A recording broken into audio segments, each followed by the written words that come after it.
Whoops. Okay.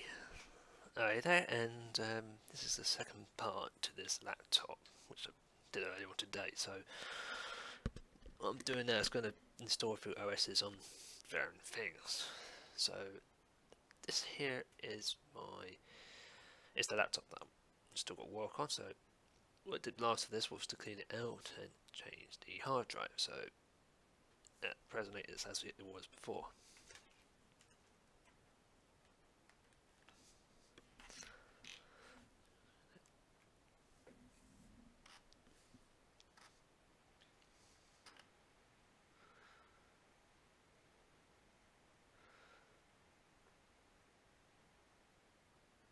So it boots up and it says no operating system found, which is the general thing because it's got no OS.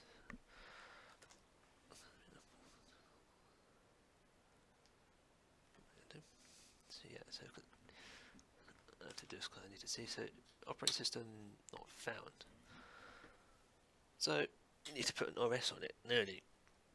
This machine originally had Vista on it, and I'm not going to put that on it again because it's no longer updatable and you can't protect it. So advisable for this would be either 7, 10 or another OS. I'm going to try and put 10 in it because it's the latest and it's only a temporary machine. It originally had this hard drive in it, which is the 160 drive, and the issue with this one is it boot loops, which means the OS needs to be reinstalled, but I'm not going to do that because there's some data on here that needs to be pulled off, so that'll be done on a later date. So for now this is just going to be used as a temporary browser in general, so I need to install 10 because I might need it for some stuff, and another operating system just for the browsing. So first of all we need to get 10 installed, so for that you need to download the ISO for it, which is free to download. The only thing you get to buy is the licenses. So for that you need a flash drive, and minimum requirements I would say 16 gigs because it's a large OS, so that's what I've got here. This is also a USB 3, but it'll still work on an old machine, just load it slower. So I'm just going to plug it into this machine. This is my main, and I'm going to bring up my desktop. So there's a Google here. So to download the ISO for Windows, you need to go to a site called heatdocs.net. Now this site has a program which allows you to download any ISO, and I remember rightly you can download any Microsoft ISO from Windows 7, 8, 10, and also any Office, because most of them now require you just download and you just put the key in. So this is the ideal. So you go down to here and then click on Windows ISO download.exe. All of the programs I'm going to be using is in the description, so if you want to search for it you can. Just let you know.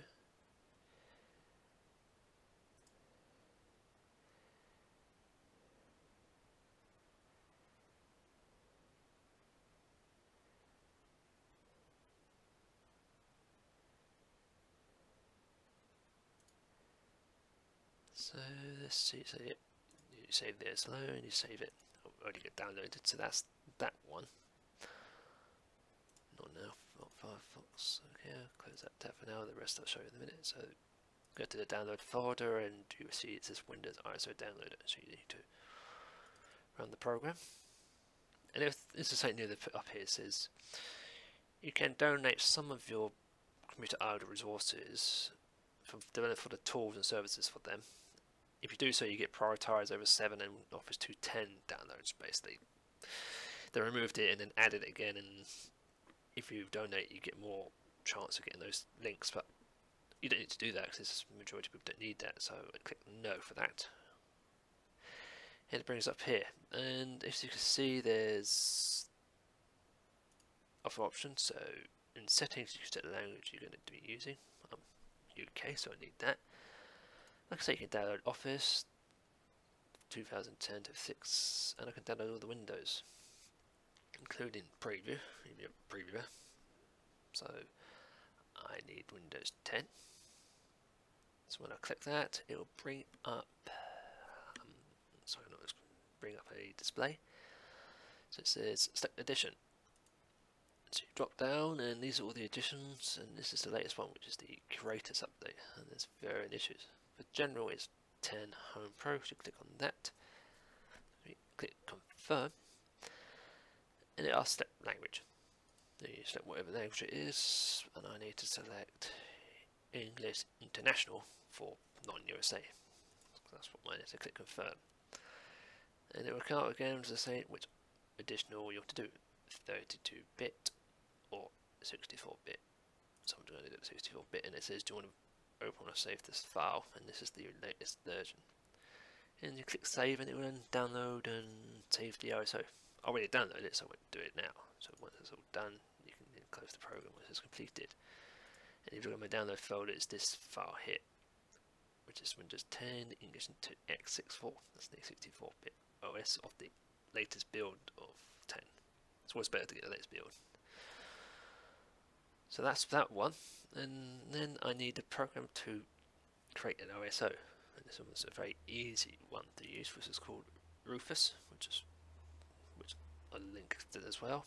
And it's a very good program for creating bootable OSs, and it's very easy to do in general. So you go to the download and click the portable version, and that will download the portable version, which I've also downloaded as well.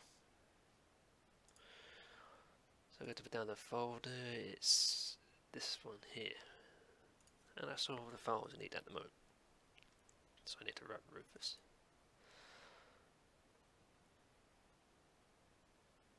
And it just says do you want to make sure to check the updates for the application online. So you can take yes, and it would look for a new one if needed to. So this is what the program looks like, and just drop the browser for a minute so it's easy to find. So this is the first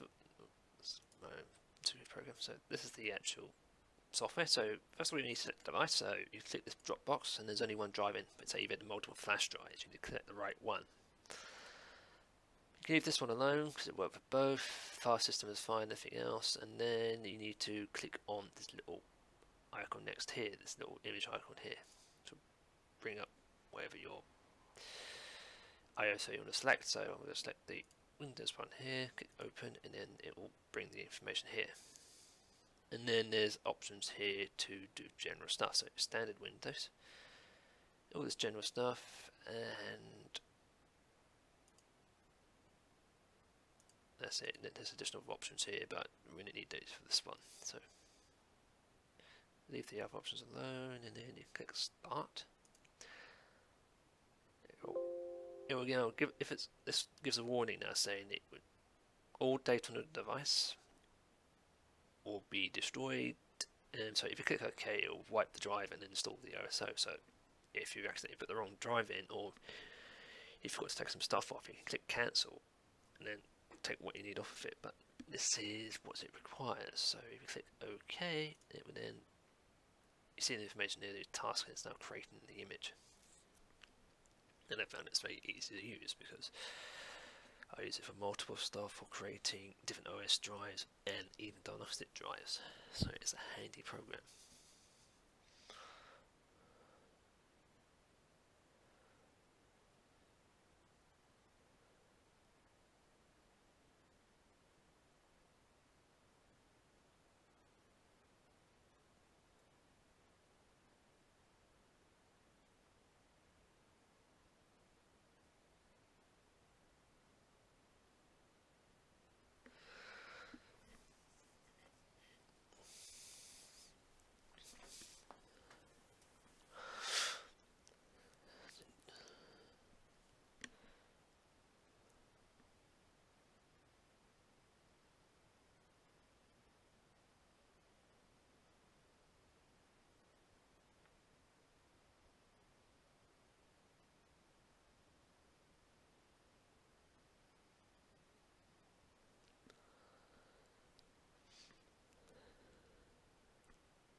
also the other reason I'm creating this also is because, like I said before, I have a test PC down the bottom here, and this is dual booted at the moment, so it's got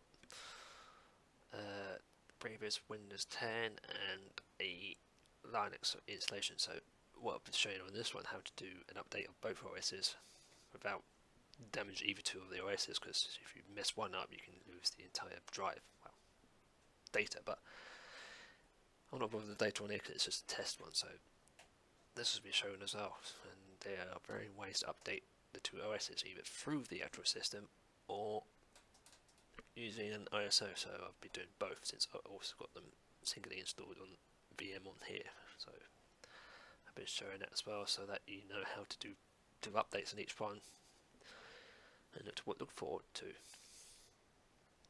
And on my laptop, when I get the new drive, I'll be doing a dual boot of a clean installation of the two systems I use.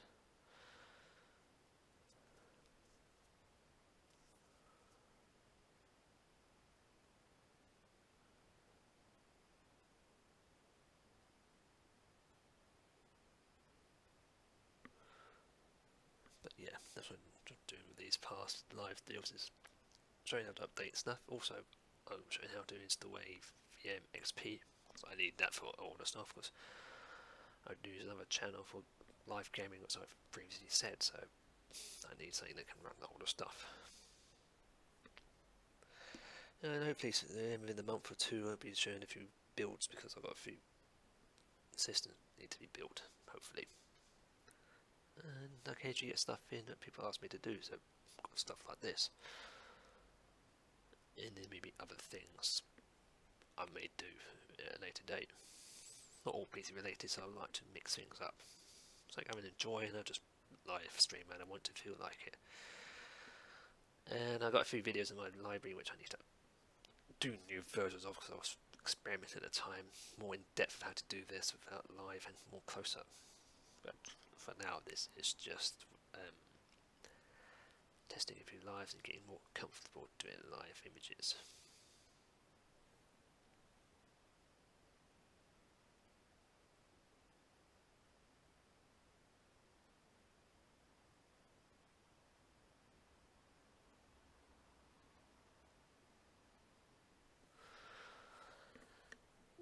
Okay, so that's now done, it's all completed, now you can close. Like all drives, you click on the remove hard drive and then click on save remove drive and eject the drive. And Windows says it's ready to move, so take the drive out. Plug this to an USB port. It doesn't have USB 3, so I use this one here. It's a bit fat for that, so let's find another port. There's 3 on here, which is like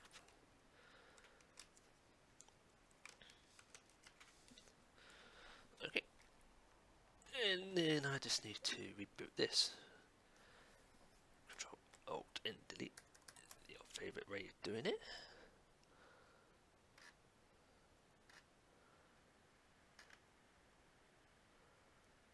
And it should boot straight into the flash drive, since it doesn't see any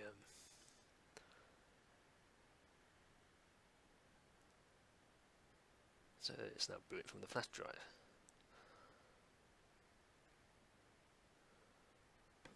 One day I'm going to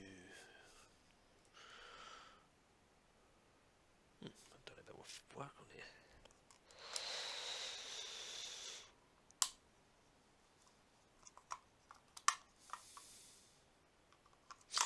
Actually, I better do.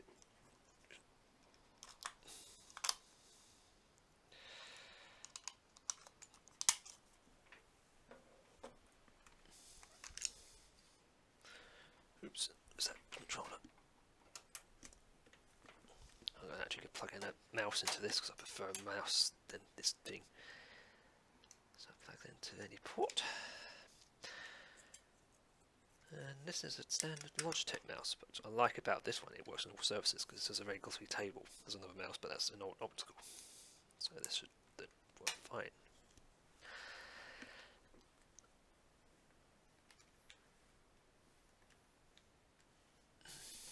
Oops, I should switch this over to the main camera. Dummy. yes, but forgot about that. I'm getting used to switching the controls over. Make sure I get this right. I need to do it so I can see. So this is the Windows setup. So it's ISIN4. Language, no access UK, UK, it's set for whatever. Alright, so you download it, it's quick. So click next. Install. I'll do more videos of close up of this. It's just something I'll show them now.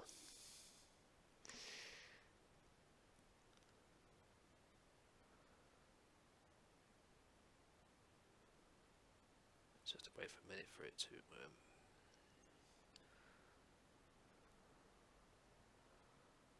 okay, and it says here activate Windows. So basically this is where you put your product key in. But you can select I can select this option. I don't have a product key. This is for if you going to install it later on with a key, or if you're reinstalling on the system already how you have, it will simply, as soon as it logs online, it will automatically update, because with 10, as soon as you put your key in and link it online, it knows the system and always will activate with no problems. But you can still use 10 sort of without the internet license. It will just have a little nagging screen telling you to activate, and you can't personalize the settings, so you can't go into the personalized settings without buying it. But rather than it still works. It's sort of free, but it nags you. But it does update anything else. But yeah. And then it asks you which operating system to use. So you've got Home, Pro, and normal. So I'll go for Home. Depends on your key. Click next.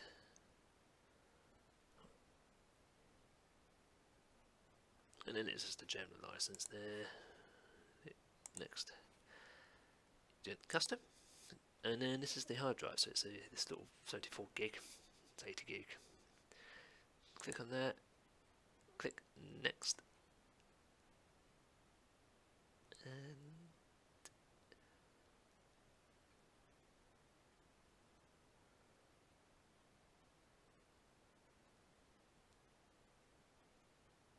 there you go. So that's beginning to install the OS.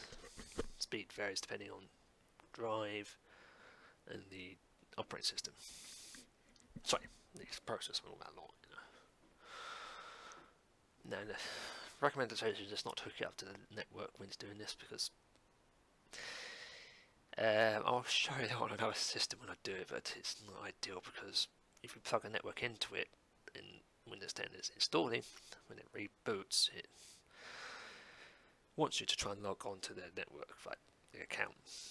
And also, if you do that, it also will download all the additional junk that they thought it would be ideal for you to have. So I normally leave it disconnected, and it's what's ideal for the OS. But yeah, Windows 10 has that. No matter which one, either Pro or Home you use, it literally wants you to log onto their account. You click no, it still does it. I actually will show that one time. But if you have disconnected, it will straight away do an offline account. I have an online account on my home system, but that's just for me. But when I'm building it, I don't like doing that. And also, they want to give you suggestions to install stuff, and that's the problem. You can't turn that off unless you click activate. So it's general marketing on 10 and that lot, but it's a bit of a nuisance. But I use 10 for a few years now, and it's fine for what it is, and I'm okay. And most people say because it's spies and that, but you can't get away with that these days, and it's okay for the job. And the machines that are going to be building will be 10s as well.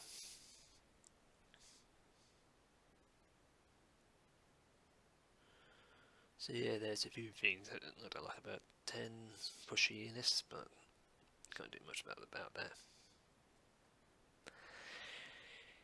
I'll probably show that one time on like cleaning VM to show what that is like, but what I'll say is it is not good. Also, they wanted to keep using their Edge for unknown reasons. I use Firefox, and if you try changing the default, it says, do you want to use Edge? Or every time you go to any Microsoft site, Bing, Hotmail, Outlook, it says, for fast experience, click on this. If you want you to use Edge, It's from the built-in browser on Windows, even the latest one. It's just I'm being so used to. Other people use Chrome, I'm used to Firefox, and well, my little rant. But yeah, they try that thing. I don't know if they're going to get rid of that. But I think they tried it in, when is it, XP, when they tried that, and they got. I think the EU got annoyed and forced them to do that little thing where they download an update and it asks you to choose an operating a browser. That could happen again, but it's like they bundled it with that and want you to force doing it. Now, I'm saying now, the Linux version I'm going to be putting also is bundled with, I think, either Chrome or Firefox, but they don't force you to use it. You can still download the other one and install, but it won't force you to switch it over or recommend to use the default.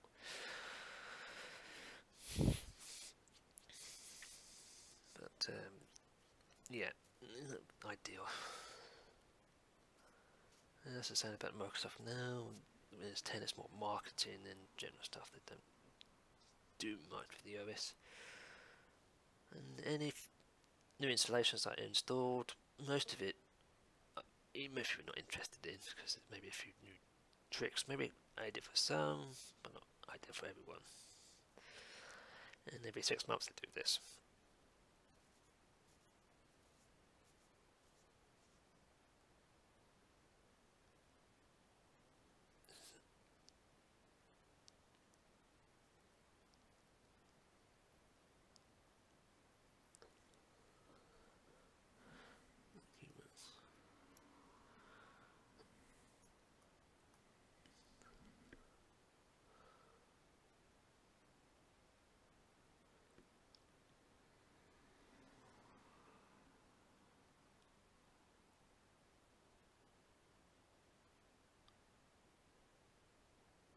Like I said, this installation varies on the drive. This is an old mechanical SAT1 drives. It takes a while. And it's got an old AMD processor and 2 gigs of RAM, so yeah.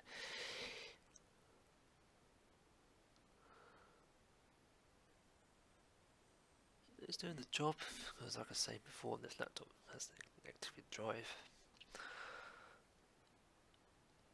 And I find a lot of them don't have that anymore, which is another thing that man was just doing, is removing that hard drive activity light.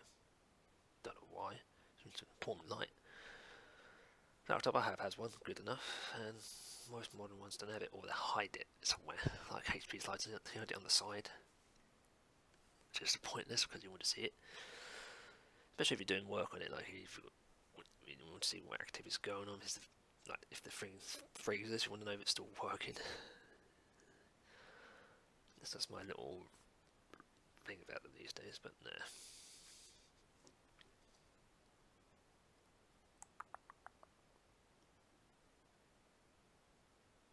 So this will take some time to install.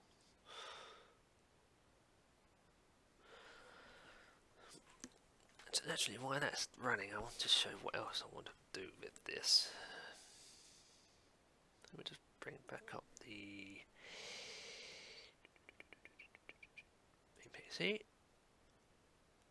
So the other thing I'll be doing with this is the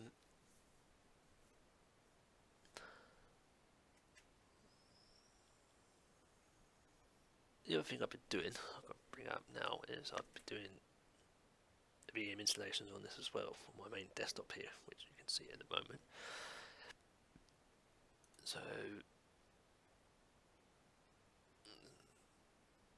So for instance, I'll be using VirtualBox here, so this is the latest one here.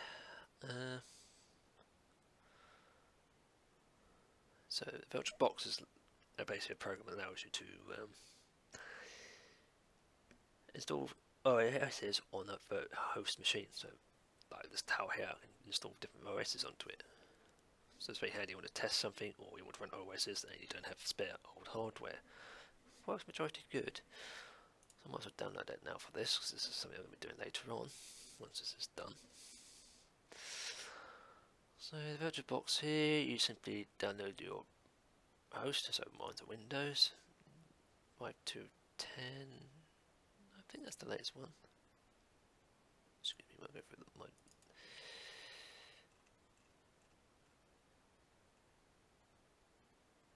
Yep, that's the latest one. A couple of weeks ago it wouldn't update because they had a bug. I need that. Also, I need the VirtualBox extension pack. You need that for this to work correctly for additional stuff. You can download the user manual as well if you want to find out how to do stuff.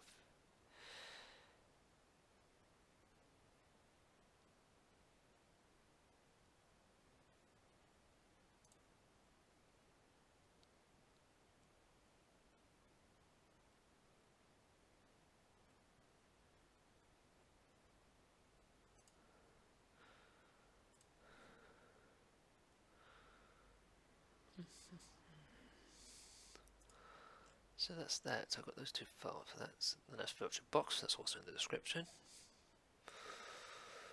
And the other thing I would need is Snappy Driving Installer. Now, this is a nice little program which I use a lot of, and this actually will find all of your drivers on any PC running from, well, Windows 2000, XP, Vista, 7, 8, and 10. It's still working, and what that does is it's basically when you run this program in the Windows system, it will search your entire system and find the correct drivers, and it always works because I've done it on my Android machines. Even my old system, it found drivers at 10 and it works fine. Buggy, but because of the age. And I even use it on my Android system. It saves me going around looking for manufacturer sites for their drives and that. You just find it straight away, and then the updates. So you click on the download there, brings the download page, and there's two here. The SDI, short for that, it's the 4 version, which is 15 gigs. Now this is ideal for if you're going to, you have limited internet connection, or you're going to do multiple machines. So this is ideal because it downloads the entire pack at once, and when you put it on the machine, it will just install whatever driver required. The light version, it's only 4 megabytes, and that's just the program. And what that does is when you run it, it downloads the index for just that machine and only downloads the drivers for that. And sometimes it can be up to 2 or 3 gigs due to graphics drivers. So this is ideal if you only rarely use it or just doing one machine. So I'm going to show you the light version on this. So I need that.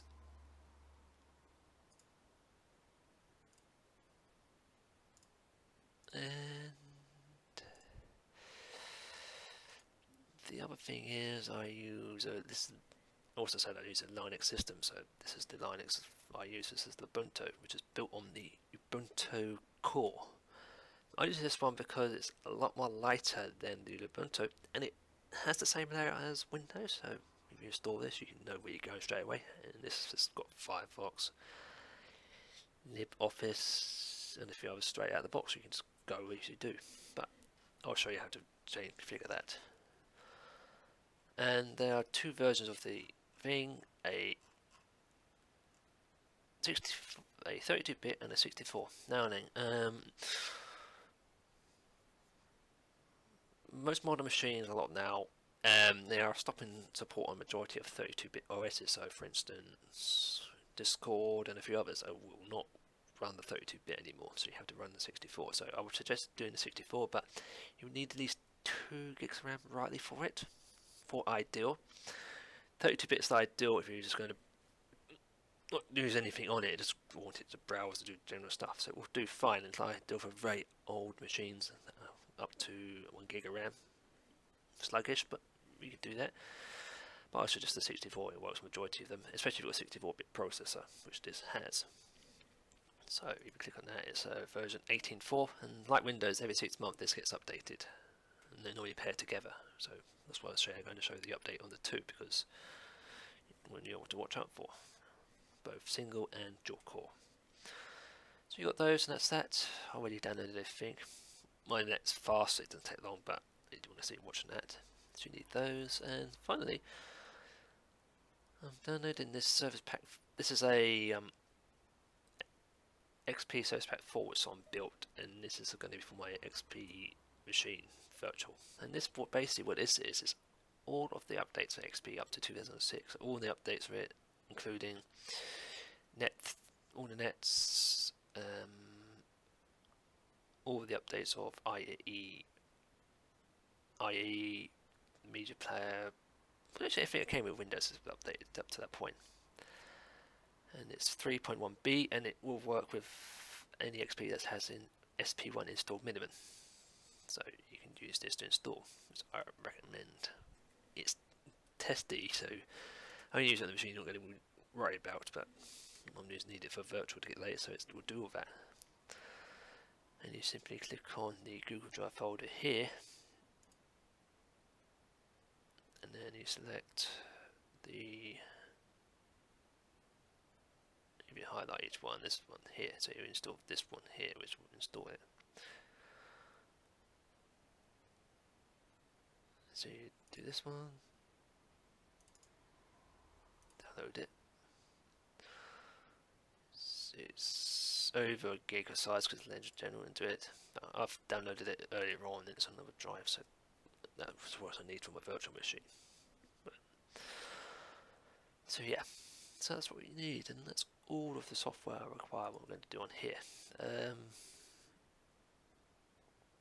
Yeah, so I'll close that down for now. And like I say, the majority of stuff here is some in other drives, but I need to pick those up later. Oh, well, that didn't download.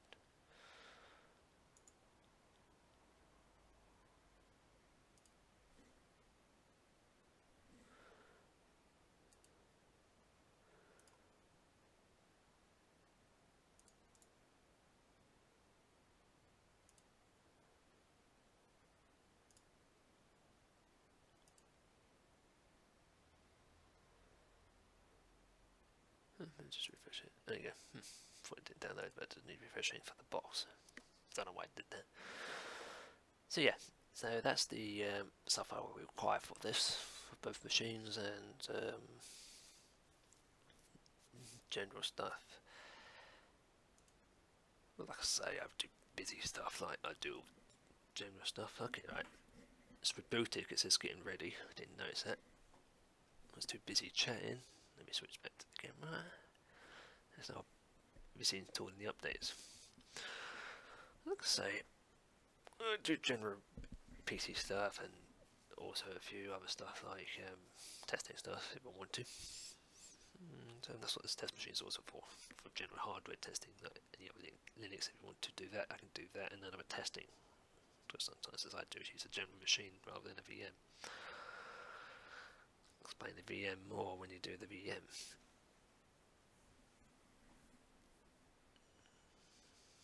So this is all working. The activity light's going crazy.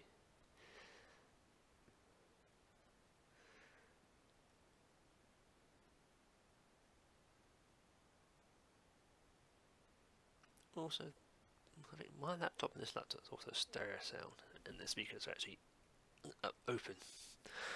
I find a lot of laptops are under the keyboard. It's but the downside, most modern systems only have one jack for headphones or mic. It's use a splitter on that, so it's pretty awkward these days for some stuff. But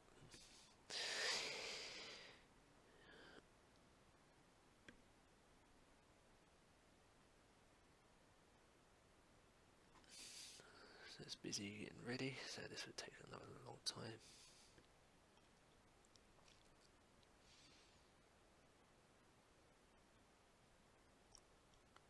Like I say, a more modern system, this won't take long to do, maybe 20 minutes, but all the systems like this, depending on the drive, like this is an old drive and 2 gigs of RAM and a short, it takes a longer time.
so this is still going to take its time.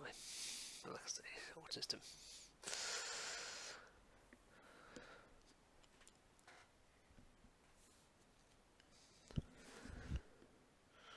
Now, like I say, 10 works on a majority of systems I've tested. Let's see, I've tested it on a, well, anything not 2 gigs mid-range I tested. I wouldn't test anything smaller, a bit dumb. I think I had a laptop buried around somewhere. We had XP on it, which I tested it on. Only 32-bit works on it because Sound Driver has a 64-bit, though it's a 64-bit processor. So it was the sound chip GFC we used. But a lot of them use the real Telk, so it's not bad. And this uses a different one, but it's 64 enabled. Just rebooting again. The other thing also is I need Windows to update the BIOS on this, because it has a BIOS A0, which is the HP site. You go to the website and download it. You need a Windows to do it, which I'm not really fond of doing because you have to use a Windows environment, and if your machine doesn't work, it's going to you have to try and install Windows and do it. A lot of the manufacturers sometimes give you another file you can download DOS, which Rufus allow you to create an actual free DOS image, so allow you to do flash it from DOS, so that's handy. But I always prefer, like, my machine's custom. I always build machines, so I always prefer that. You just plug in, push a button, and that's it. So yeah, Windows installation of BIOS are not ideal, and sometimes they can go wrong if something interferes with the BIOS update, like a file scanner or something. So yeah. They're not really brilliant things, I say. So yeah.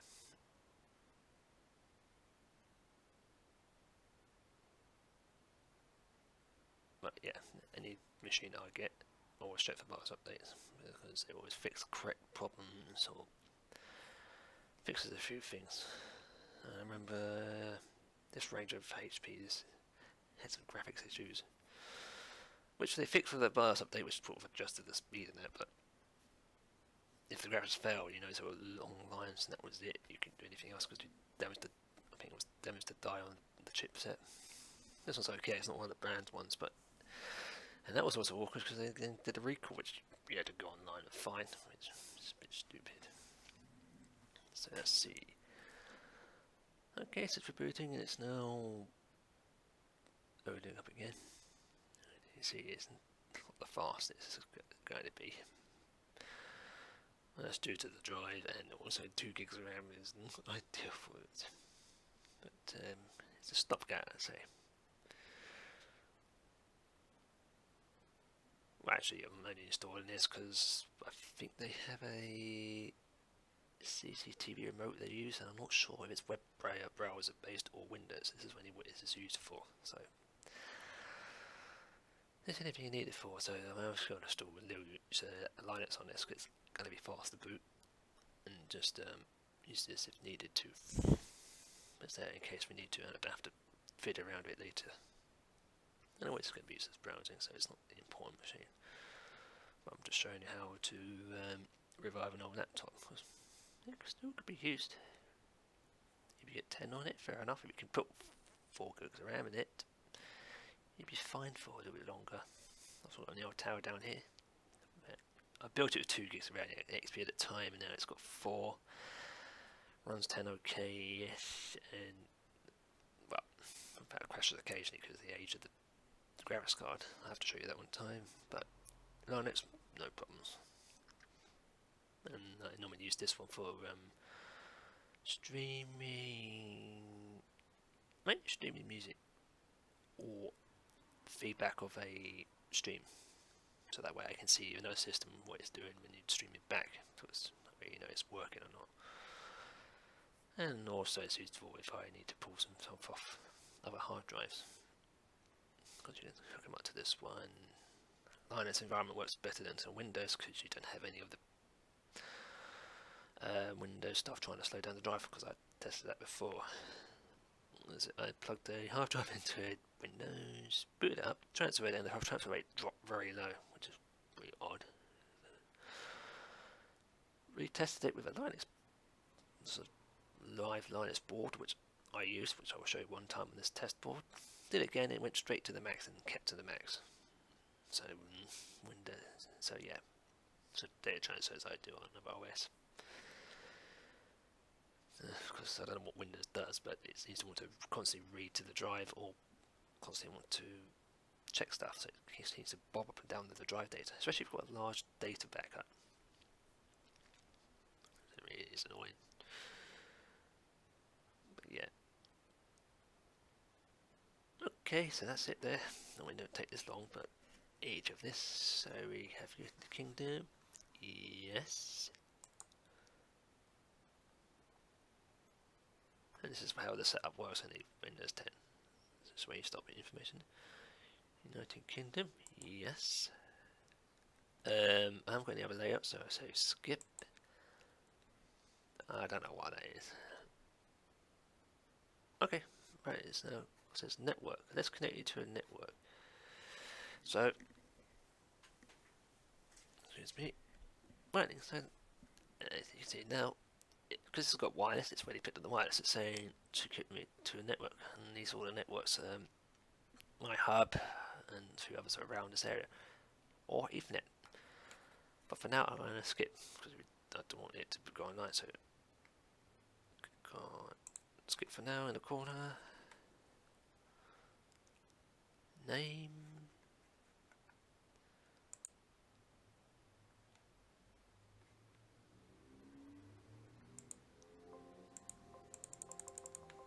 Didn't have to check the audio. It does work. I think the mic doesn't pick up the mic, so she's muted. If you don't have if you have a mic, you get Cortina bugging you all the time, which is a bit stupid. I've never seen any OS do that. I know it's a helpful test, but if you ever do install OSs, it's a bug, and then you want to pull the mic out. Oh, actually, not the mic, pull the speaker off. I only have that issue with laptops, with the built-in laptops, but desktops, you have the speakers off. Trust me, it bugs you after doing so many of them. And I turn Cortina off because I never use it, and it's just I never use those type of things. When even on Android, I don't use it. So name, you give the name of the thing. So I can always put user in if I don't know who it belongs to, or it's just for anyone to use, or oops, or put a name in if it's going to give it to someone if I know. So yeah, next. Create a memorable password. I don't often do that because it takes forever to reboot, especially doing a number of reboots. You have to put this in. I give the option of the owner. Also, when you do this, then sometimes I suggest you put a pin in with 10, or if you've got the camera installed, using the face recognition. And that's it. And I think that's it. Okay, this is Cortina, so she's saying personal assistant, you want to do that. So I say no. You can turn it on later on if you want to, but it will keep bugging to turn on. Do more with your voice. So this has come up because this is actually something new I've seen before.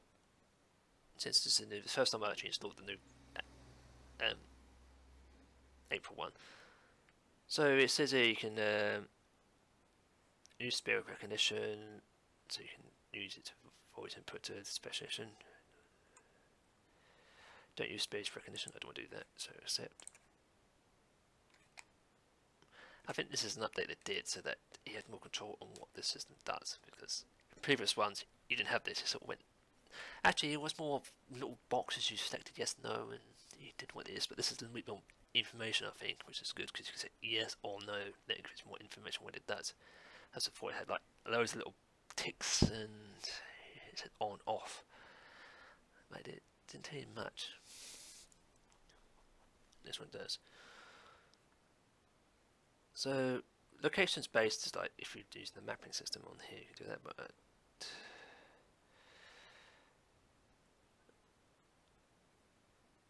Windows and apps require your location. Microsoft wants to use location data to improve our location services. So, for instance, if you're logged onto Google and you put it in your location, it's giving you more information around that location. You say no, it just goes everywhere. I'm gonna leave that on for that for now. Find my device. earning. It needs the Microsoft account for this, but what this does is you can go into your account, log on if this is powered up, and it will find your device as easy if you installed it. This one that installed it, or we just lost it. Can't do that because I don't look it up. Diagnostic data, basically how you use the application app to help you diagnostic. I know you clicked on. Basically, I just normally just said this one just tells you, it gives you everything. The other one just sends information if there's anything goes wrong. Including typing recognition, don't need that because I don't ever need it. Get tailored experience of diagnostic data.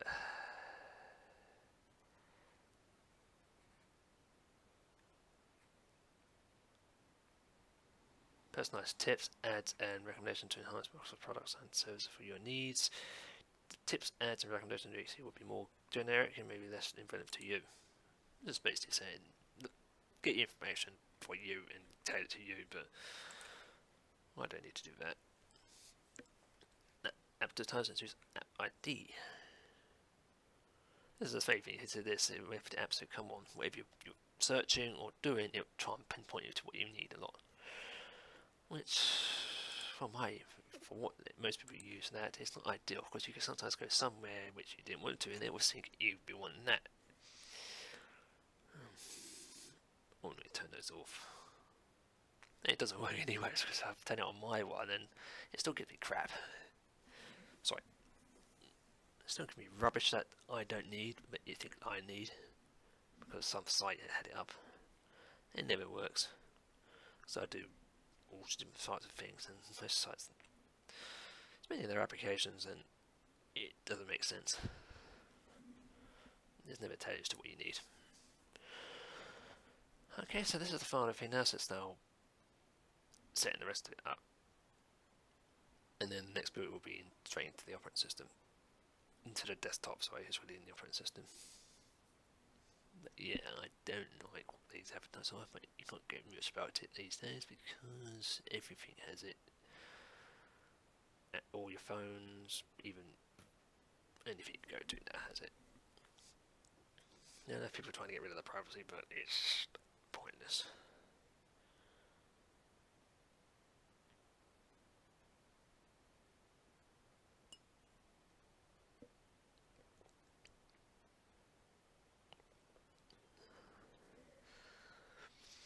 This camera can pick up quite a bit. Let's see there.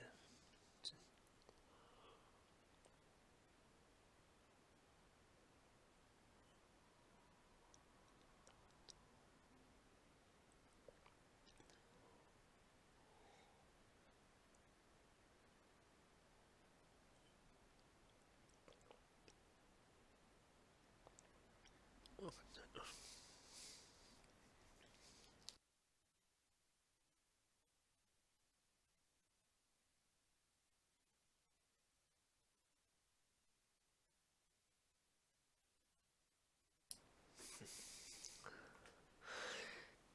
takes a while. So I've been up for about almost an hour now, so it's taken so far an hour to do this. Yeah. It's better than an old system. More or less just I can do it in 30 minutes. But they have solid states, any system I build always has a solid state for that on the primary OS. My system only has 3 drives. A small solid state I did for just the OS and programs. There's no one for all my games off the separate drive. That's a big drive, and there's another one for my data storage, which is backed up to a cloud and to a second hard drive. So I always do that. And that's recommendation is backing up to everything all the time. Yeah.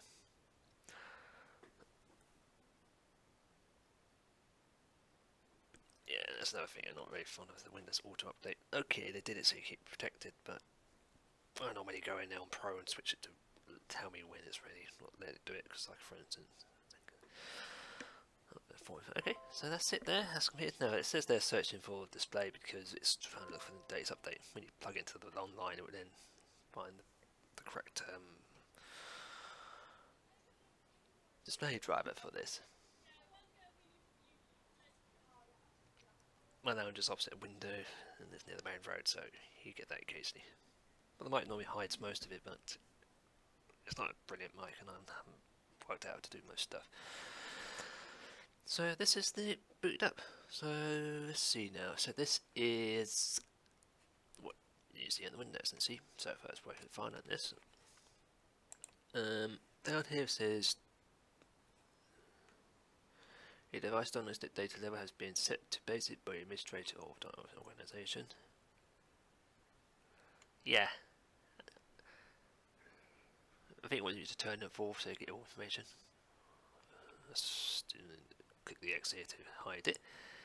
So for driver, this says screen resolution, performance and battery life may reduce until completed drivers are finished installing, which is true.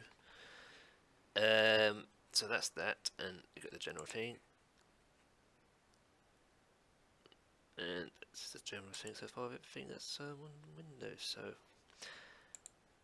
what you need to do is click here, click on the safely removed, and eject the flash drive because we don't need it anymore. You have to keep doing it a few times until Windows stops accessing it. Yep, that other one says do not remove, and do not remove, so when this box you remove. I think I had to repair well one time, so I helped someone out with theirs occasionally, and they were kept on pointing this out when the machine was working and corrupted the drive, but I was able to recover the drive and the data. But like I say, we need to do in the hard pull out, we can do that, so you always should eject it before removing it. Or if it won't eject, just shut the machine down and pull the drive out, but you shouldn't do it while it's linked up, otherwise you could corrupt the data, which has happened before, but I managed to recover the data, put it off and restore the flash drive, so that was just luck. I've got loads of flash drives for general use and what I need to do. So anyways, this is Windows 10. People icons is for contacts if you ever linked up to your thing. So the first thing I do is I right click here and say show people on the taskbar. I don't want that. That icon goes. Also I will unpin these because we don't want them showing. Task view. This is a new feature they put in, like it's a timeline, so you have way we did do multiple stuff and go back to it in there or remove it. So I'm going to leave that, and this is just Cortina type search here, so normally what I do with that I just hide it because it's a big box in the way, but you can easily search by just clicking the start and start typing. The for us to start, normally with this systems here I'll normally just unpin everything because you can pin stuff on later on and it makes it less cluttered. And it looks like a regular start menu. Now I use the tiles more on my own system because I use multiple stuff and easy to find, but for people who used to do this I just turn everything off and leave it as it is. It just acts like a normal Windows then. And this is the thing I said about working out the PC first. If you hooked it up first, you see these little icons, these are waiting for downloads, and these are normally stuff that Microsoft think you want a bundle with the system. And it's the actual operating system itself, like these lot games like Candy Crush and all that lot. You can remove them, but I'd rather not have it hook up and do it first. It says a great app is on its way. So I normally unpin all this. And these are awkward because they do like to just blast everywhere.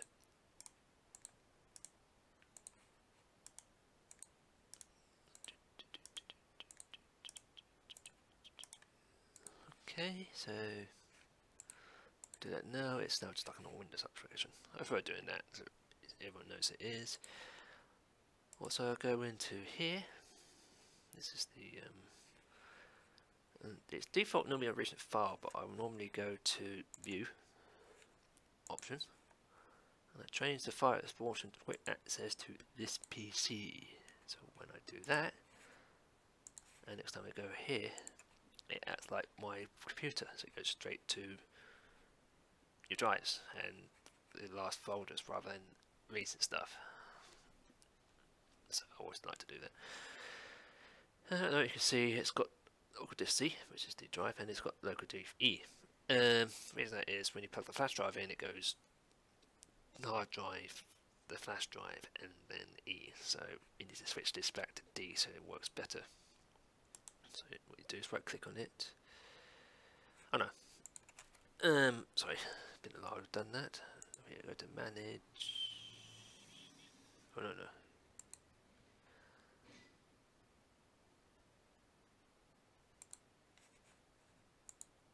Try to be clever. No. Right click on the start. It's like about 10, and then you go to disk management. It's very simple, the disk management. So you can, if you had other drives, you can enable them or split partitions and that. So basic. So yeah. So this is the main thing. So this is the C drive. Click on here. Right click it and go to change drive data and path. Change. And then change it to D, and it goes, warning, this may do because it's made not correctly, do you want to continue? Yeah, some older stuff I used to map it to one drive and was confused it, but stuff is installed from the drive, yes, it's fine. It's now to D, so next time when I go into here, it's now set D. That's the drift drive in here. No, most laptops don't have anymore. So that's that. Now I need to go to it, go to all settings, which is the control panel they use these days. The old one's still there, I need to do that later on. Maximize, and then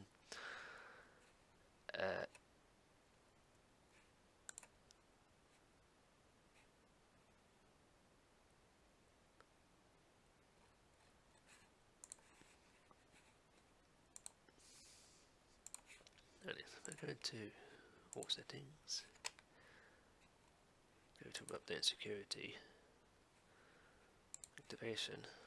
You can see it says I need to reach for an activate service, but when it's links online it will say it won't be activating, then you get a little warning, so that should activate later on. I normally go to Windows Update, and I normally go into Advanced Options. I normally do this for other products that these there. And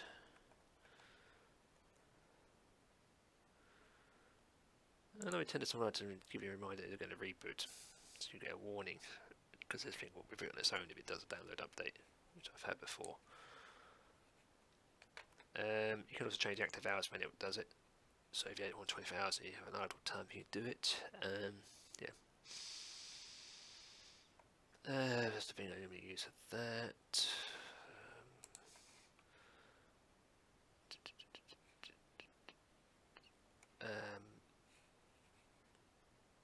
Into system, and this may power and sleep. When plugged in, turn off after. Let me turn these off so the monitor doesn't go off on its own. Advanced power settings will bring the original one up, so this is ideal for if you need to turn off the hard drives or nothing else. But that's it.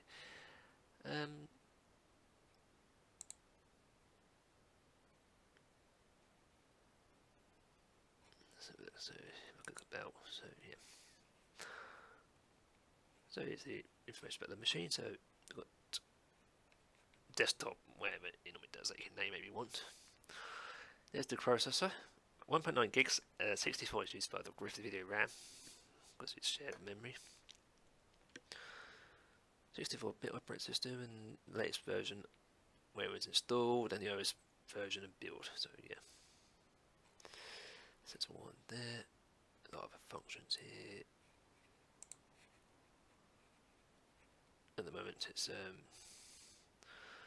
can't change it until the actual thing's done. So that's that.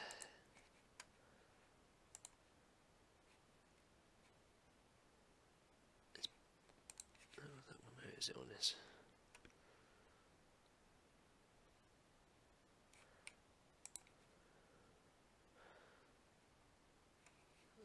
Accounts, no, you do it on accounts. I'm trying to find the hard drive activity. Oh, you got storage, there it is. I was trying to find it. And it also turn this on, but this button here, so it says Windows can automatically up throughout space by getting rid of files you don't need, temporary files, and in your recycling bin. So what this does is when you have it switched on, you can do when Windows decides if it refuses to load down, but you can delete temporary files in the mirror circuit bin if they're for 30 days, or you can do 60 days or never. Because I find this after time when I to certain systems and the mirror circuit bin is completely full up because people don't empty it. So you should be emptying it now and then. You don't need things for 30 days. You can also do the downloads folder now, so that's a new feature I've seen. So this is a good feature as well, because if you've done a lot of stuff, like programs and that, you may leave it there and it just builds up so you can turn it on. And it also can do clean space on its own, so I like those new features. That's a new feature. And it just tells you how much storage is left, so it's 63.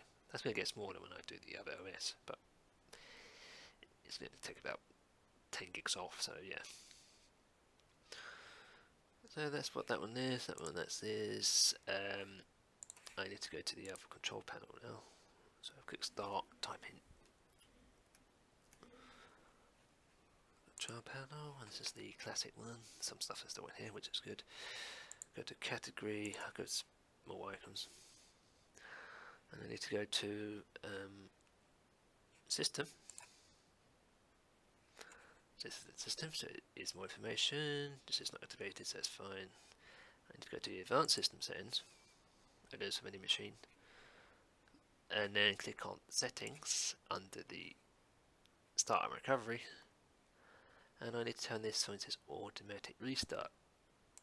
Now, the reason you do this is if the thing ever blue screens, it will freeze on the blue screen, so you can find the information. If this is enabled, it just reboots. And this was set when XP was done. But beforehand, we would just freeze and you could find the information easy. But now these days you have to be quick, so I normally turn this off. And also this allows you, if you had multiple boots, you can change the way it works, so that's it.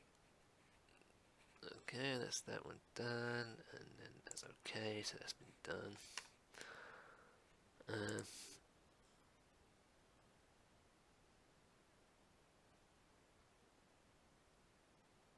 Like I say, this is the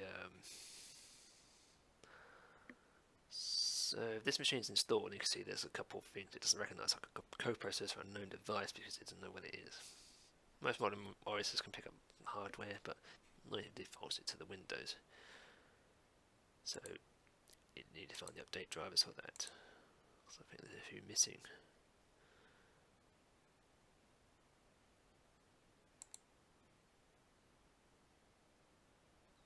Then video controller. You've seen that one. So yeah, so that's that one there, that's that one there. And then I'll also go into the actual start and remove a few programs we don't need. So let's see, tips I can uninstall, we don't need that. Tips just reminds you about tips to do stuff. It bugs. Skype, uninstall that. And the thing about latest Skype now, it wants to use the one built in. It's annoying. Let's see, my office, I can uninstall that. That's just used to install an office, which don't need it on this. Mobile plans install, because that's for mobile stuff, we don't need that.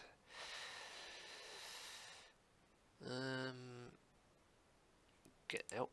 Oh no, I can't do that. Feedback hub, uninstall. That's just for anyone to get feedback to them, what you need to suggest or correct, which I don't know why it's on here, it's normally useful inside the preview more. Connect, and then let's see what else is in here. That's it. The rest you can't remove, and a lot of it is okay for what it is. So that's fine by that. So that's everything there required. All I need to do now is to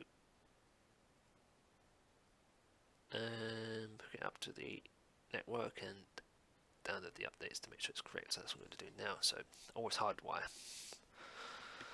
One thing is the wireless is slow and I don't want to give away my key. So my spare cable's down here. So I've got to get the cable onto here. Let's also test the LAN. Where is it on this? It's on this side.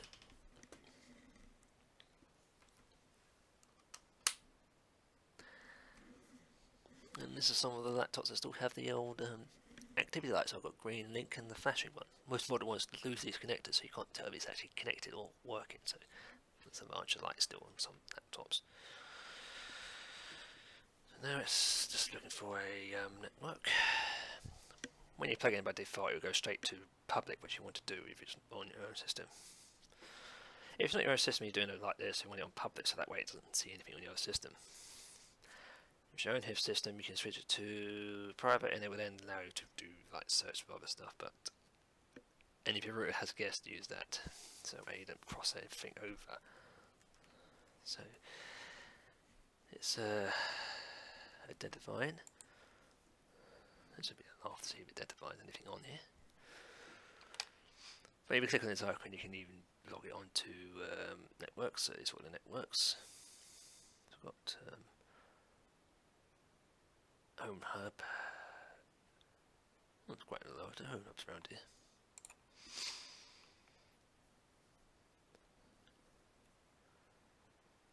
So it's a default is public.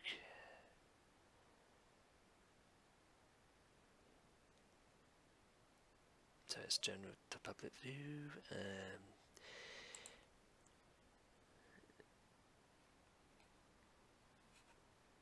So that's what it's doing at the moment. So it's there.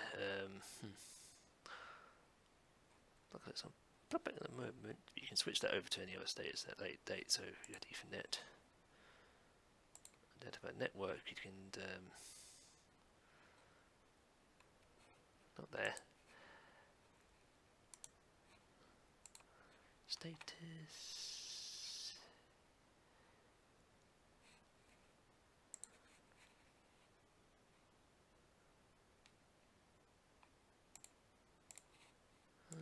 Normally a reboot will clears that sometimes.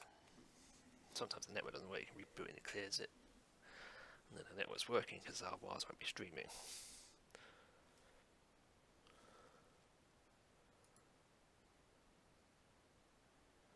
Yep, still working.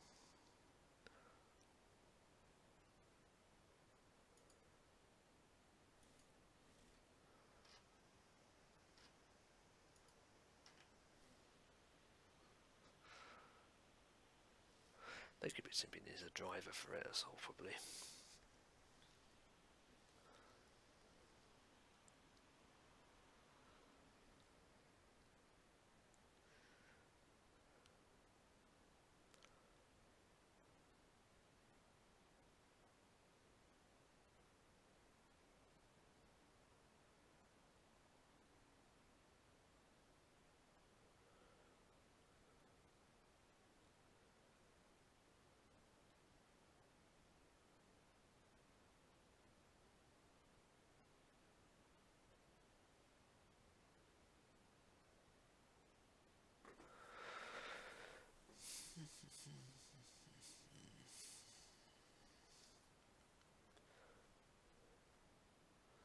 See that the drifting light is still active.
Okay, I'm still getting the warning about the identified network, so let's try doing something online to see if it's up to that. So non-settings. Let's see if we can update. If not, I've got a program I made to fix that. If not, it means the controller's dead. So we haven't problems with this before with this. Let's see now. So yeah. Also, it doesn't load, so to get your file from anywhere from one drive. You can ignore that for now.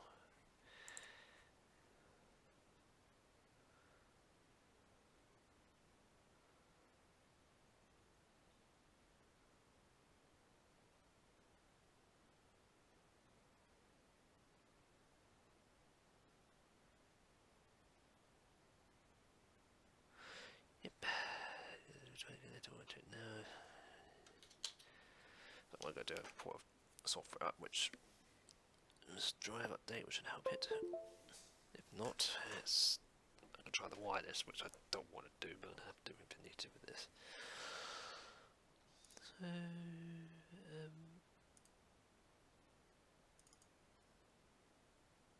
so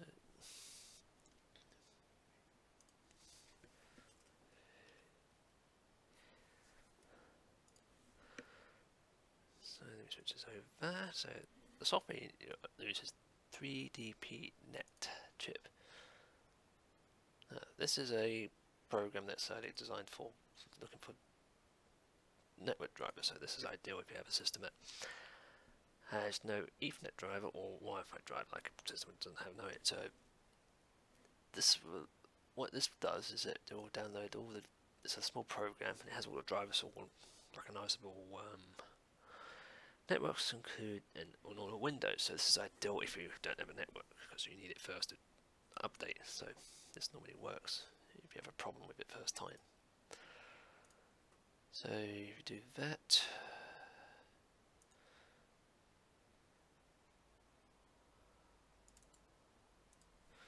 I think add that to the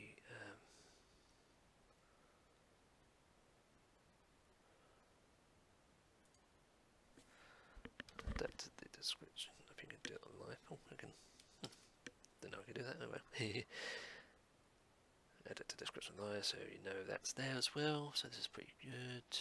Copy to my flash drive. Download.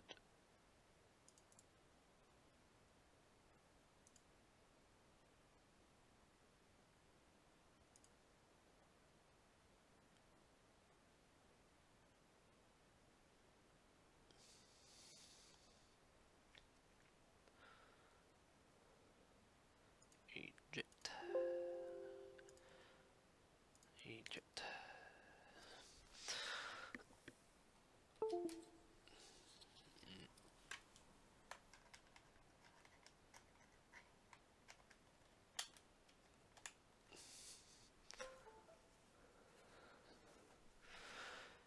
Switch back to wanting to try, so let's close this for now. Go into go down to the drive here.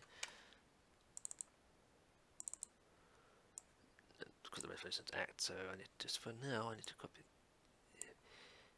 this over. This is the network drive.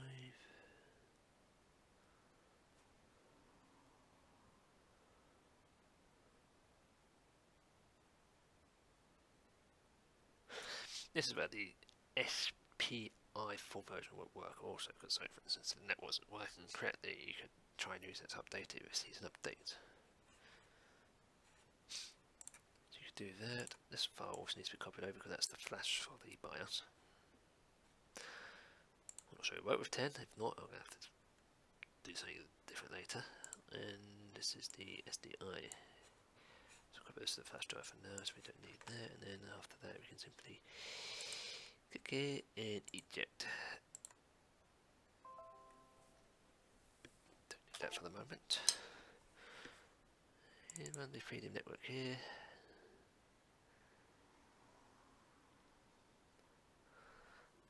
Okay, it's still into a C drive default drive, so you want that.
toasty.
As it doesn't take this long, but it's old hard drive and whatnot, so it's going to do this, but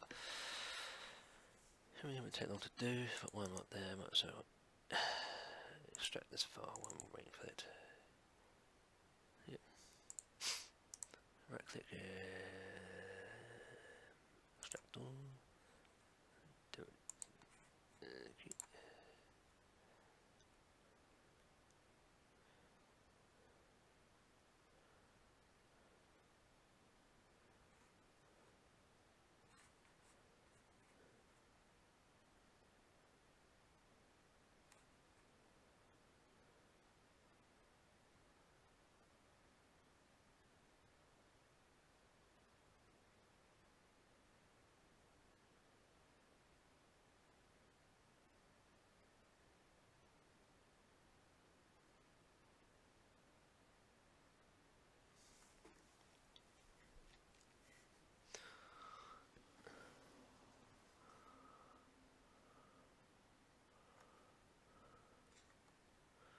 Still working to do.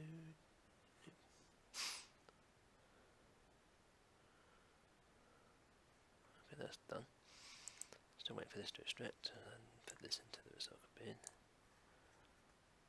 No, I won't do this one until I'm actually not doing any activity in the drive, because it does need all the system resources.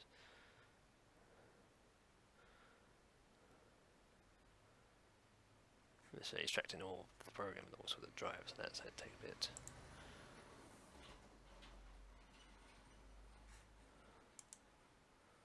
It does not install itself into the apps and features, with the uninstall on the new system.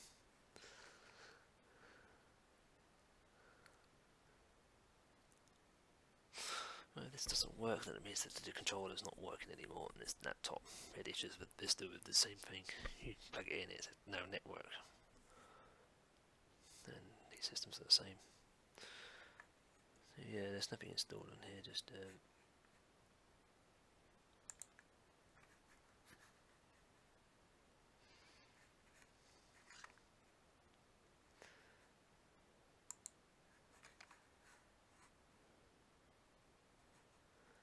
there's nothing installed there. Just a bit. Yep, nothing installed at the moment.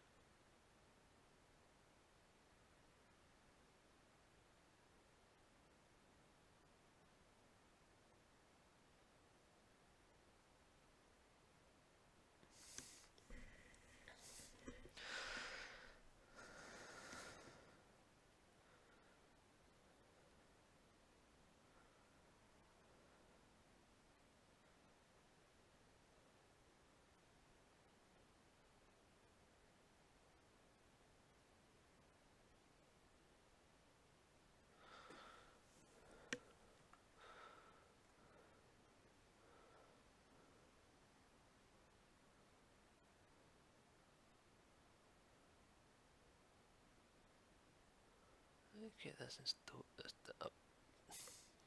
Extracting. Let's bring this up. So this is the program. So let's see. So it's got. So it's seen there's two here. So it's just loading at the moment. So you've got more than two. It's a plus. You've got this plus here. So you've got the Qualcomm, and through that is the Wi-Fi into the device as HP, which is right, and the NVIDIA Ethernet card is the Ethernet card that's on here. So I think so it's got the latest version already installed, but I'll try and reinstall it anyways in case it was Windows having an issue. So I'll do this again for this. This is the latest one, but it doesn't worry about reinstalling it again, so yeah.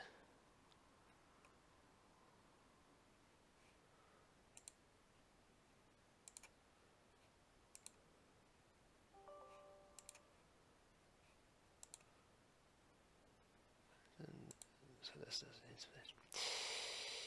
and the other one is saying the Qualcomm is energy outdated, so you can, it does both wireless and wireless, it does that together, so yeah. So if I install the latest driver for that. Qualcomm is a major manufacturer of the wireless, so yeah, so it's a lot. It says HP because that's probably when it's encoded. But there's the utility allows you to install the wireless and the hardware. Sometimes most modern systems will work straight away, but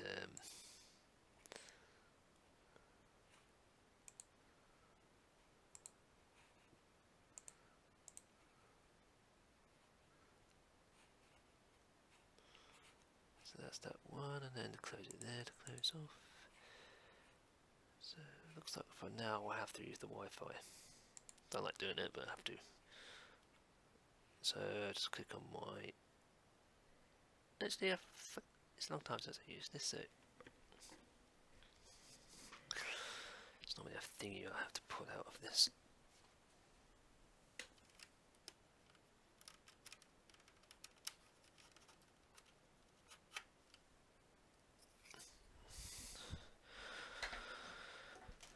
So I'm just going to do this for a minute. I don't really want to see this because it's my own network key.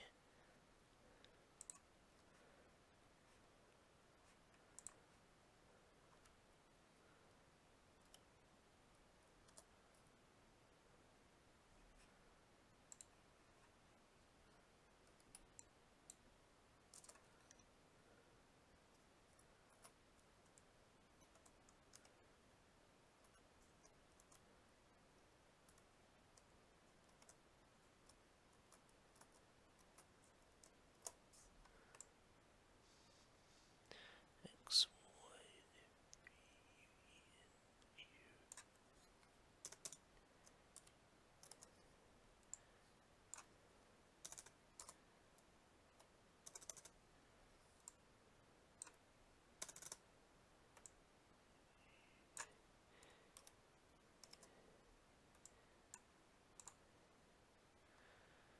Y, when you click the system, when it is discovered. No. Okay, so it's connected. Looks like the land. So on my Wi-Fi for now.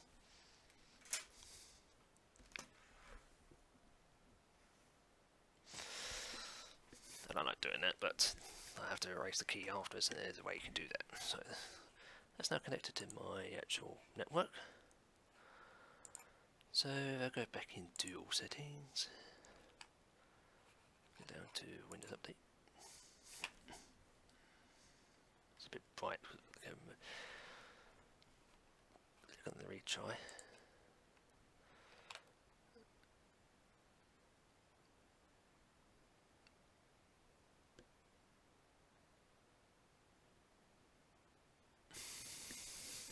Oops.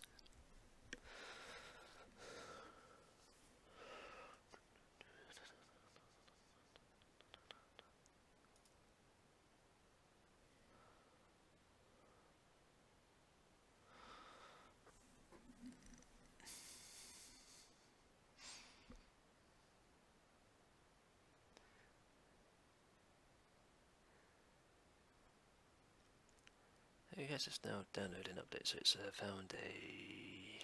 Let's have a look. The Simtech touchpad. Yep. Also found the quick launch buttons. That's these sort of things up here. When you press the function key and do all the extra keys.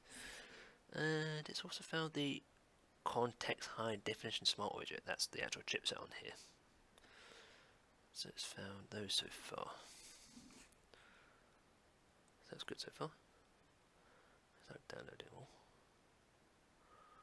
And the definitions are the same definition, so yeah.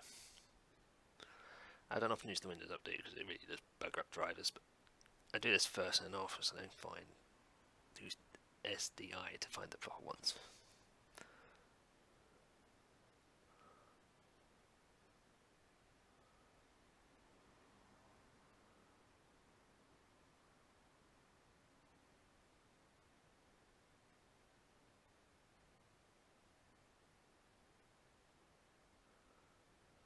The Simtech is the thing that controls this. When you install the full driver, it allows you to change the settings, like turn tap to click off, and because pressing this does sort of things, and there's also a button here to turn it on and off, so you need all that enabled.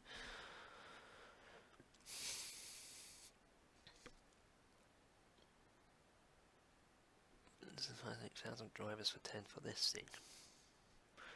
But I've got a sneaky feeling the controller's dead on this, and it's an NVIDIA control chip.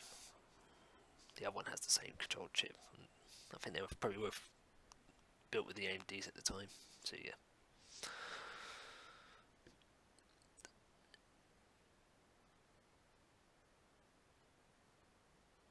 So pending install.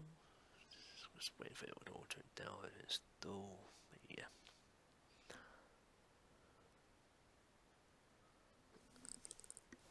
Yeah, there's a switch on there for the Wi-Fi and some Bluetooth is on and connected to yeah.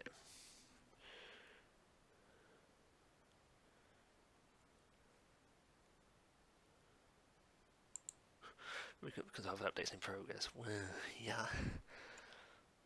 That's a stupid message. Oh, why did it continue triggering itself when it's installing?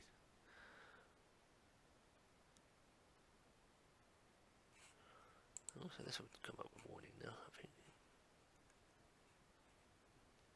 Yeah, so now it says here we can't activate. Windows is not activated on the activation now, so when it next boots, it will bug you. Still usable, but it'll just give you a little warning about it, which is okay for this one. They have actually got Windows 10 machines, so it's general, so it's not that bothering.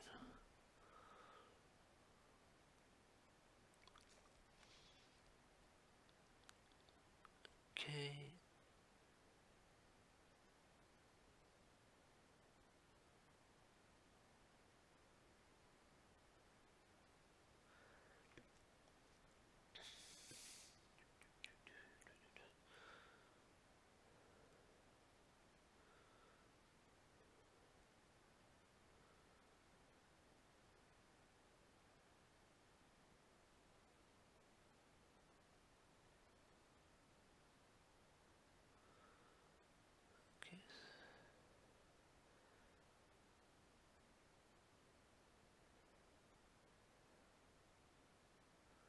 Yep, so busy updating.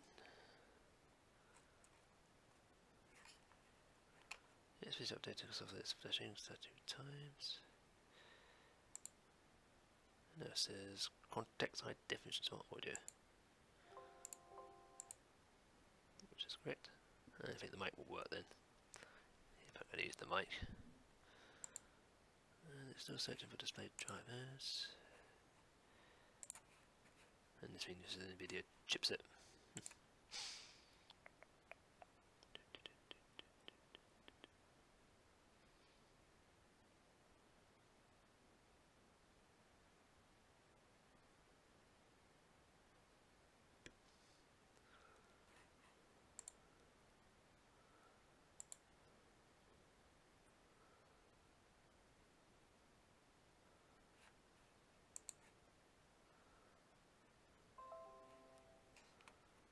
Okay, this is reset required.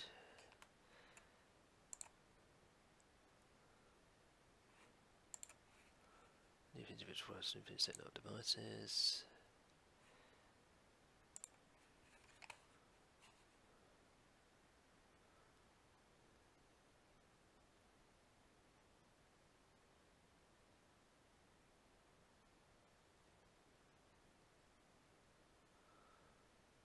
Okay, so that's that. So that this syntax will require an update, so I'm just going to reboot it. Oh.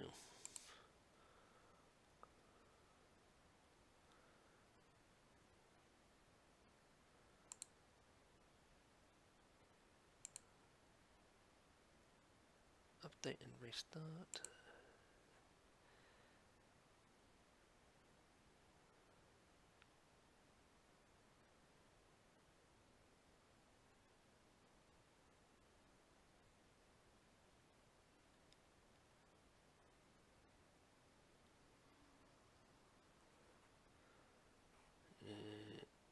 What's it trying to do? Restart anyways, because the application is trying to restart, so it's right.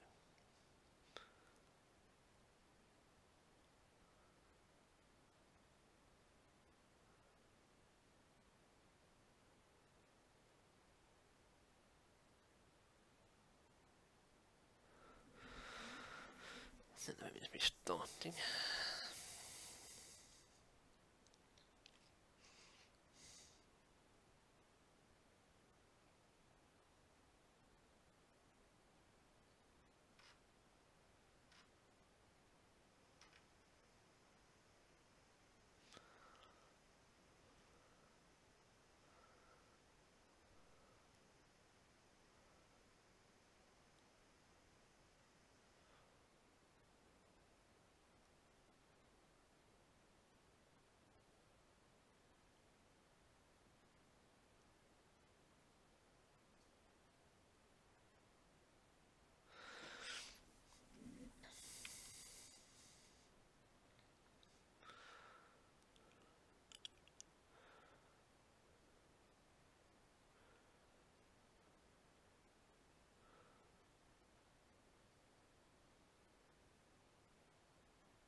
So that's the reboot updates installed. So now we've got the syntax pointing device here.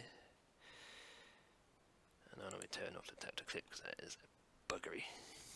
Basically means you can tap here, so this works here. Wasn't actually adjust anything it needed to, so we can go to the device property.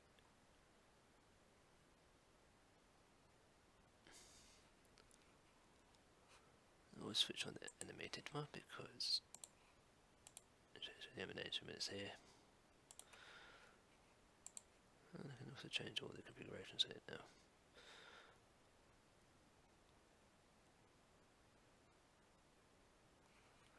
So I can change the point and taps and everything else, so that's optional for that now.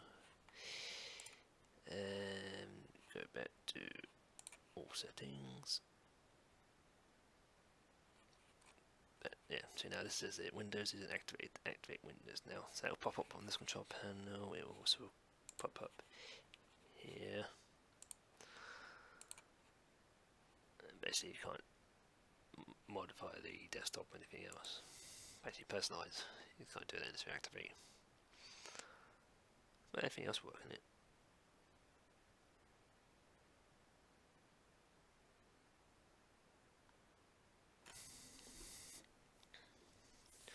So that's like a trial or something else, but it's ideal for that type of work.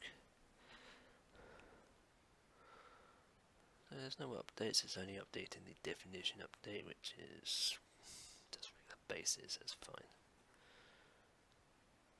The next thing I need to do is check on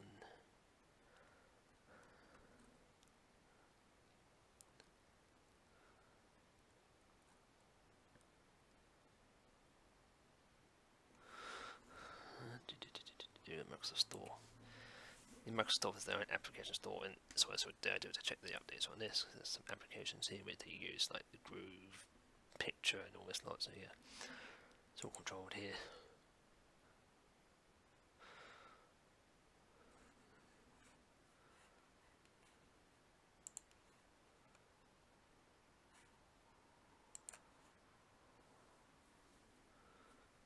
And this is the same bit odd stuff. It takes a bit longer.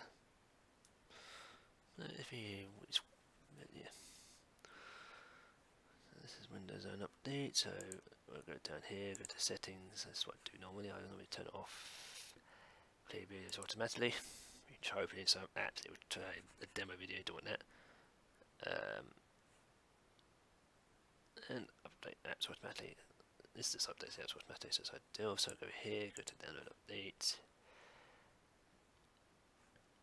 Get updates to check, but these are updated anyways because they were doing it for the background while the Windows is updating. That's why sometimes it takes slow time when first boot. These update them on their own.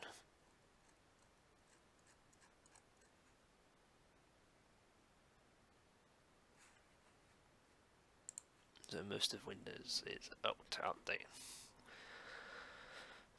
Which is okay for some, but sometimes you need to adjust the settings.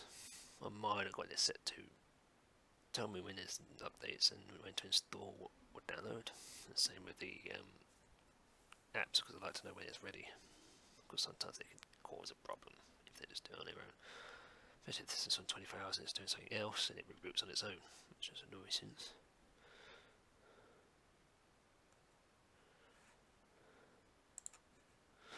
Okay, so that did the update, and now it's found all these updates it's doing now for the that's updating all the applications that came with Windows. Normally does automatically, but do it now.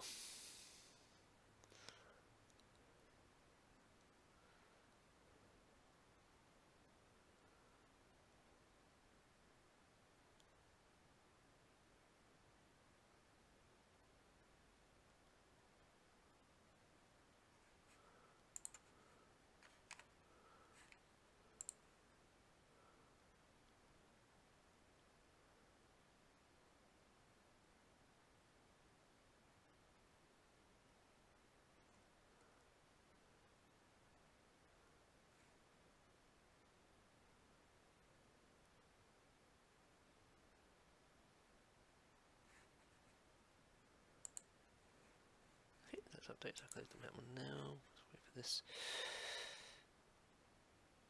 It says 23 updates.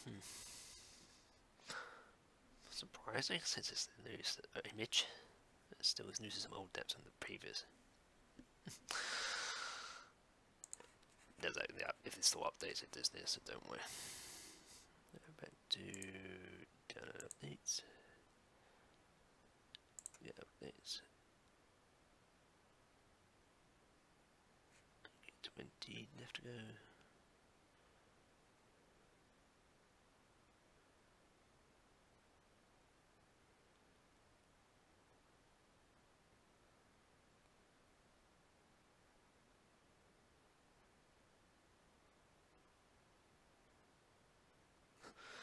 least a little bit, you can turn it off. Like the reality, you can't turn that off. I just pain. I'm just checking the stuff on my screen to make sure everything's still working.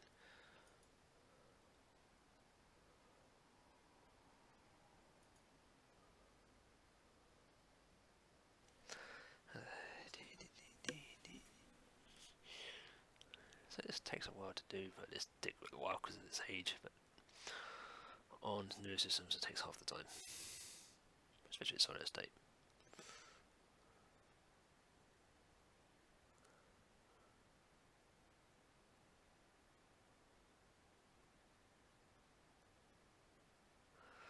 So also on the other laptop, there is a new modern one. It's still mechanical, and I can show you the difference. Fair enough, it's a bit fast on the speed.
All of these keys are working now. No. Just checking a few of the keys to make sure. Oh, they are working. Just the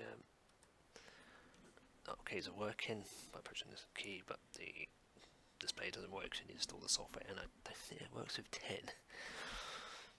Or it's normally a software. You go to the manufacturer's site, and it's normally a display thing that pops up when you push like the volume or tap stop. It brings up a little icon on display, so you've pressed it.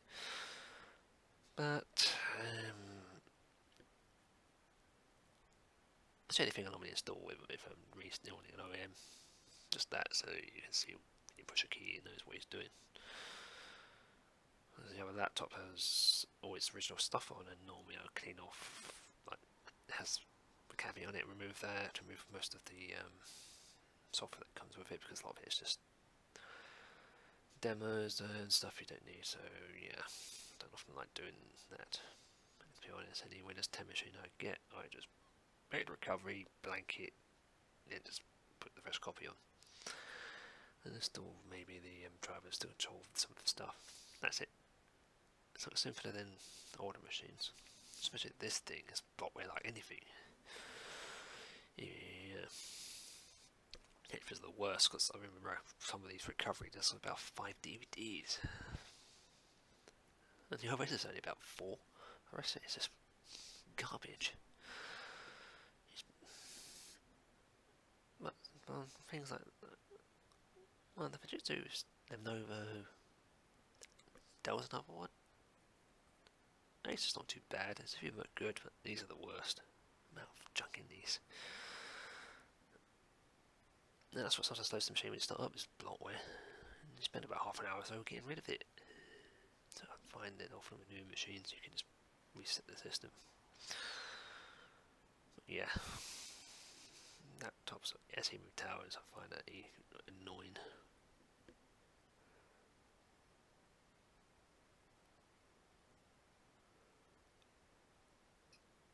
And they do say that is how it gets cheaper, but it's not good.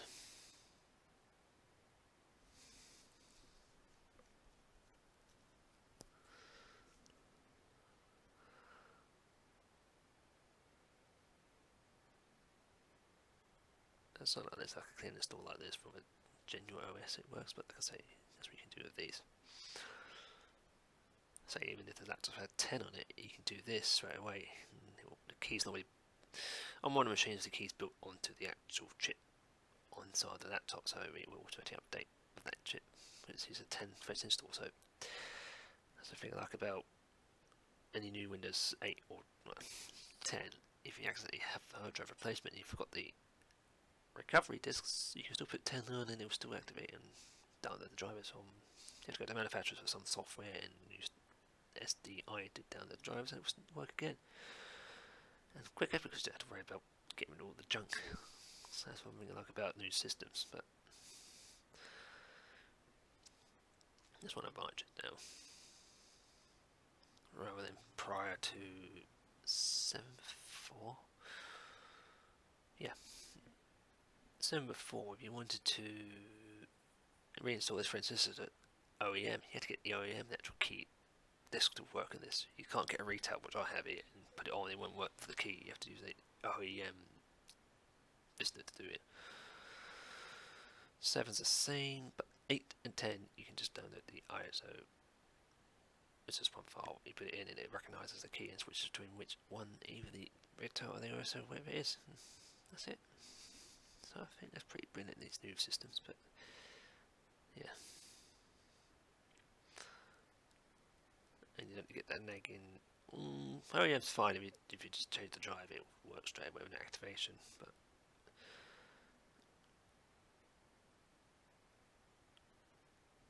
keys are retail, so if you switch this to another machine it will work, but you have to make sure the other one's removed or ring out to reactivate. But yeah, retail is more expensive, but then allows you to go from one machine to a machine without it being hooked up to the other one. OEM is normally licensed to that machine.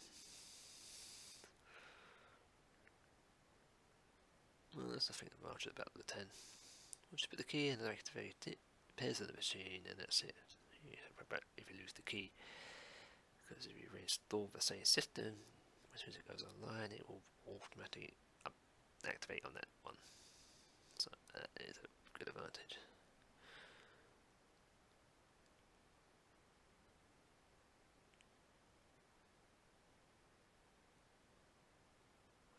But the thing is, I wish we could get rid of some of these apps here.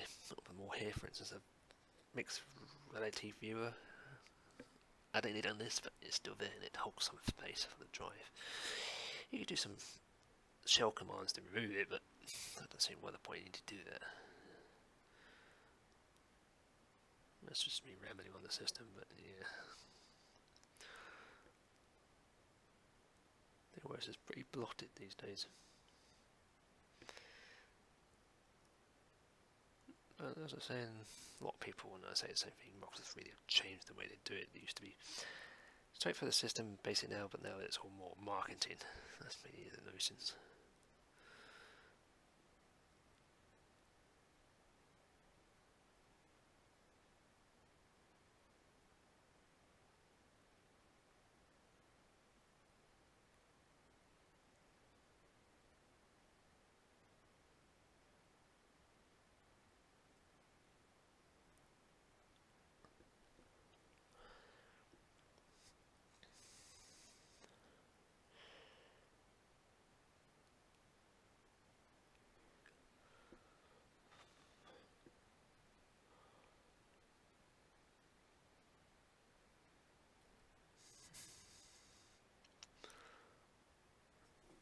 Okay, so that looks like that's all updated now. Let's check again.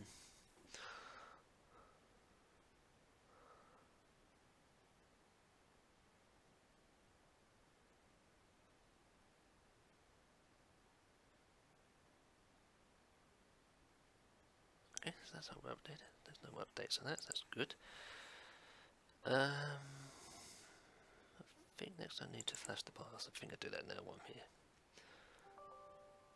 Shouldn't interfere with the actual laptop.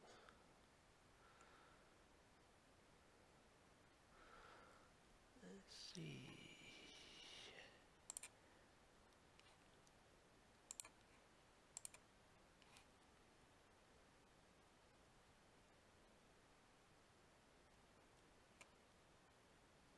Yep, that's that one, that top one.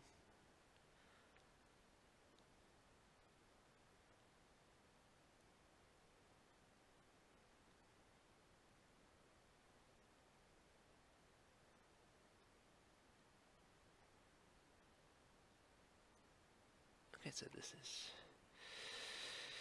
is for this machine. It's a Phoenix. So it says here, update switch on piece of device. Sure computer is running on external. Before close applications, your system will automatically shut down after updates. You flash BIOS. Another warning: make sure you don't plug anything else in while you're doing it. Okay.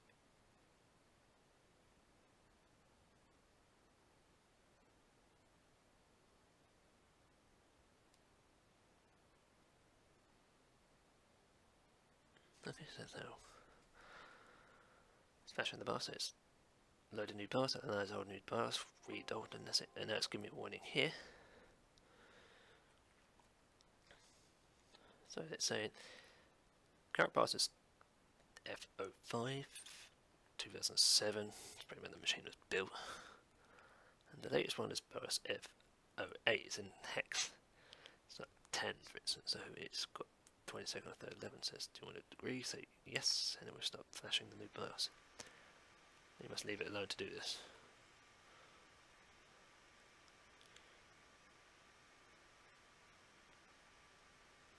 So it's doing 16 blocks in reverse. This one's in the operating system, but sometimes we boots it, we don't go into our screen of doing it. But yeah, this is works with 10, so I had to install Vista. That would have been a pain. I have some of my laptops that didn't like that when you went to a new OS, but they had other ways to flash the BIOS, so it's the advantage. But yeah.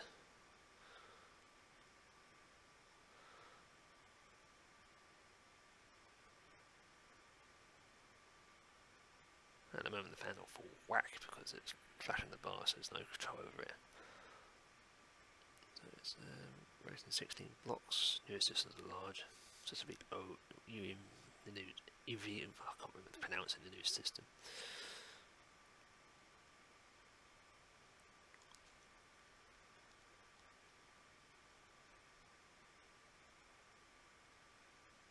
That's complete, and it says here it's going to shut down. Okay, so it's shutting down the operating system. It will occasionally reboot you, leave the machine alone until it's rebooted back into the operating system. So it will occasionally go off, on, off while it's doing the update.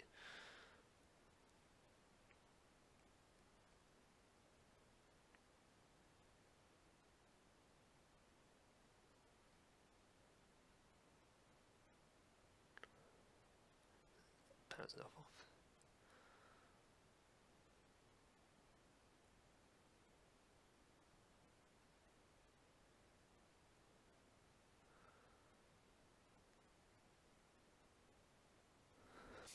This one actually powers itself off, but some devices actually do a reset.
Okay, so that's done.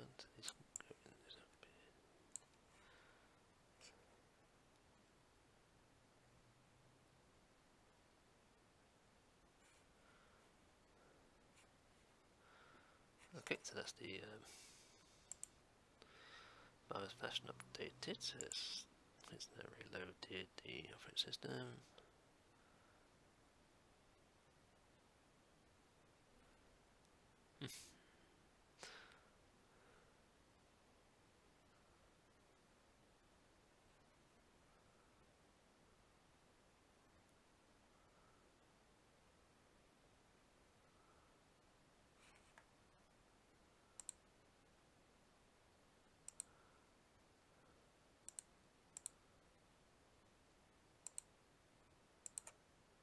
So it's now updated the BIOS, and to verify you can go into the BIOS.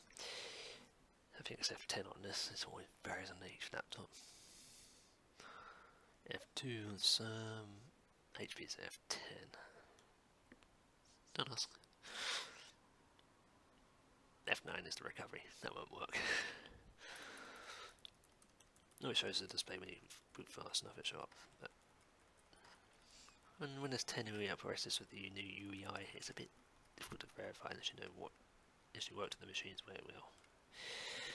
Oops, nope, just hit me down. So, yep, that is the latest BIOS F08, so that's the latest version of this.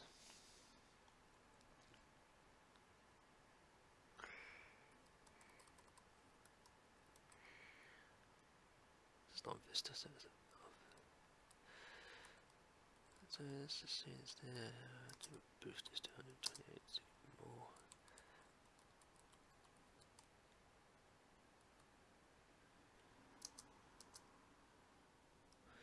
More video memory.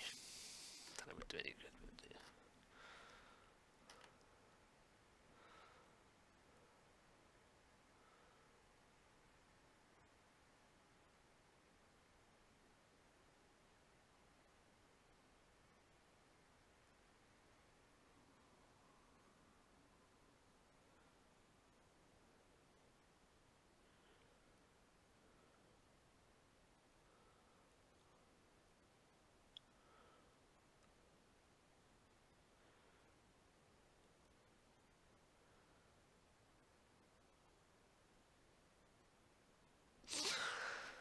Let's see, now this takes a lot longer than I thought.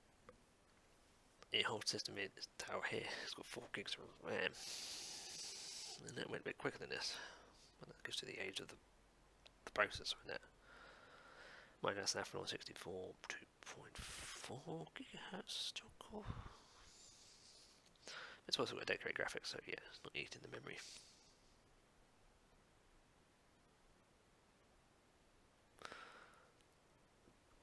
This is just to show you can do it with any laptop, so yeah.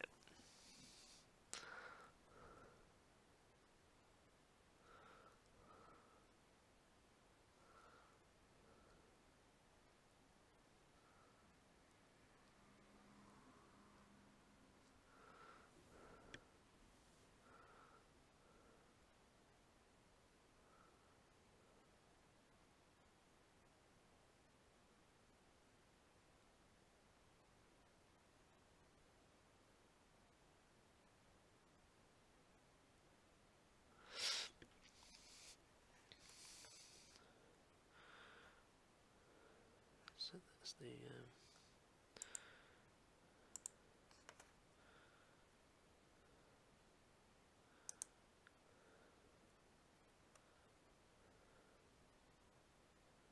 oh, that's interesting.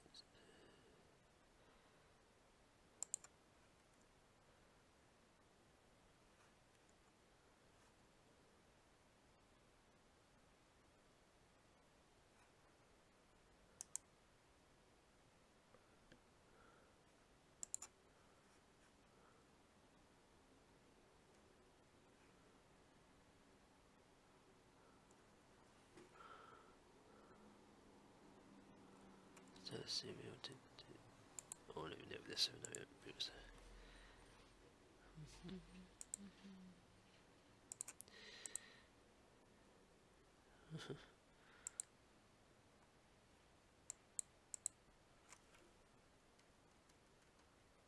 the mic backup. That's alright, don't use it anyway, so yeah. Okay, so that's that. Need to now just run the SDI update. So run instructing run SDI auto. Yeah, so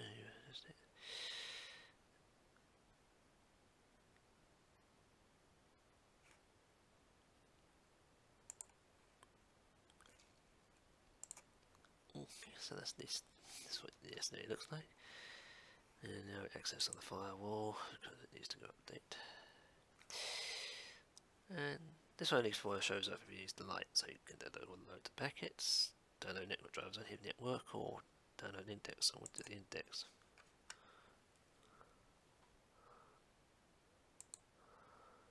The index will look at the system and find the right drivers, because you see there's loads of drivers everything here. Not all for the board, so the index is ideal because it just only searches for what this system is. But if you download the full, it will just come up straight away. Sometimes it pops saying update, I mean def when it was made.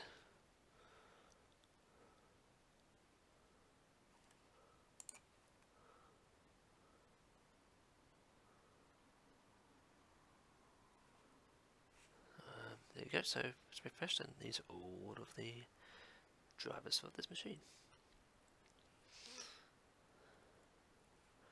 So manage controller, GeForce drivers, that's the chipset, the mouse, that's what this is.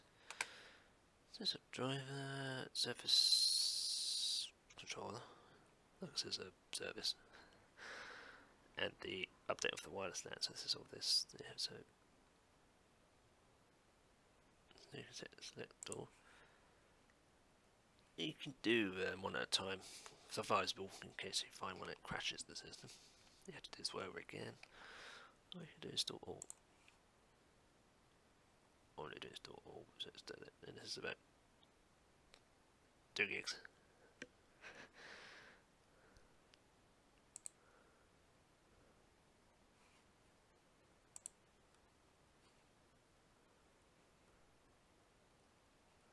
It's going to take 2 gigs to download because that's the driver for the graphics driver. Normally that takes that amount. See, it's only took the ones that it needs to download for this.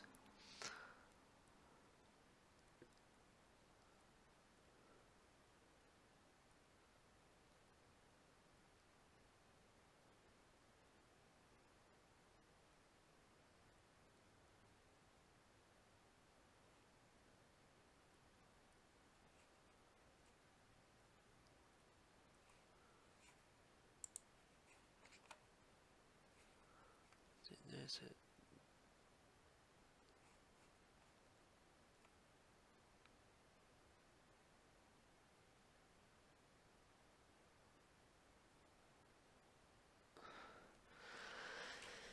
There's just 2 gigs, and that shouldn't take too long on this. It'll take about 10 minutes on this network, but nothing else running.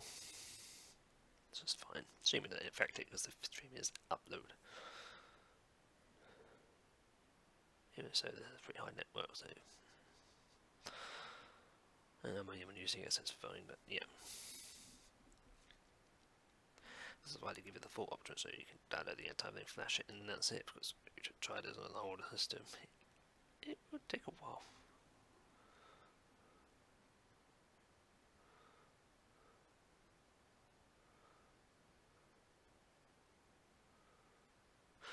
But I do say with the graphics driver, actually on modern machines with ATI or NVIDIA, if you dedicate like this one, I say do it for the download, but I'm doing it on this one because there's no more updates for the driver, and it's the easy ways to find it on all systems.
Also, this is a lot quicker if it's on hardwire as well. There's a Wi-Fi, so it's new. Due to how old the Wi-Fi is in it, it's not the fastest.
That's it.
This is going to take some time to do.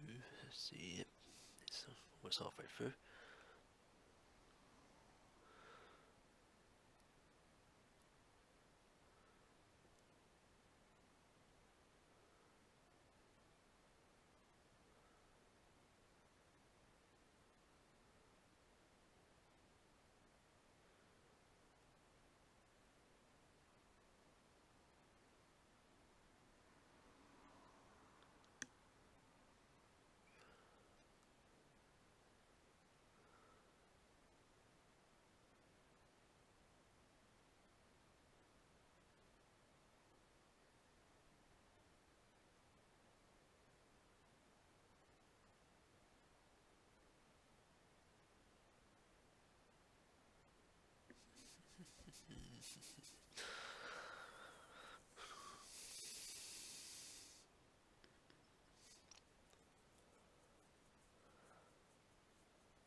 Yeah, so like I say,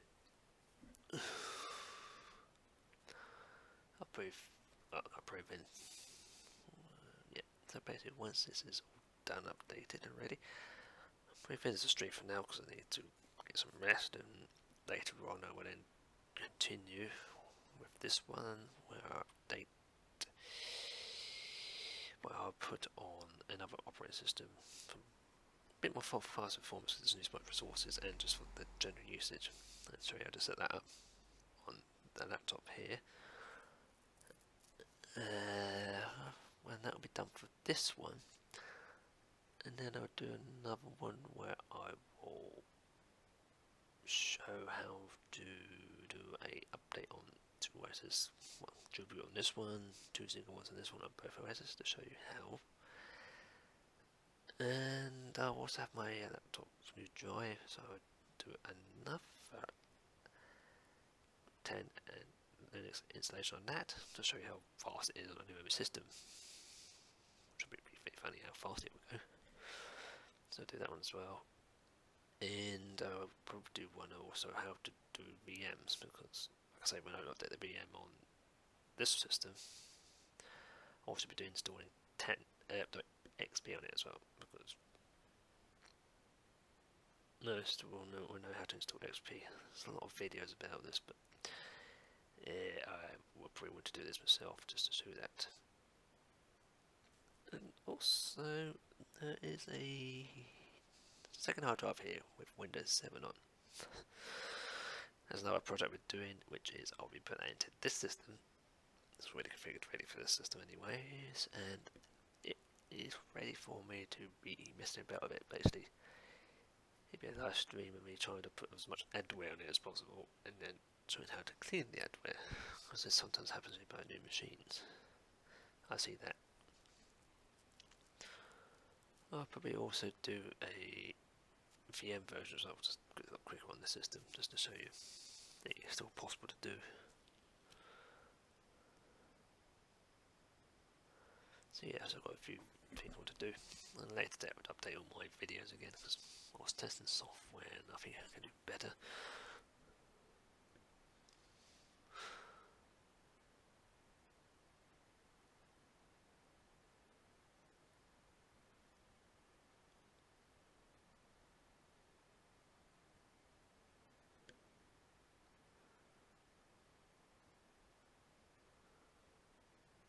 It's halfway through.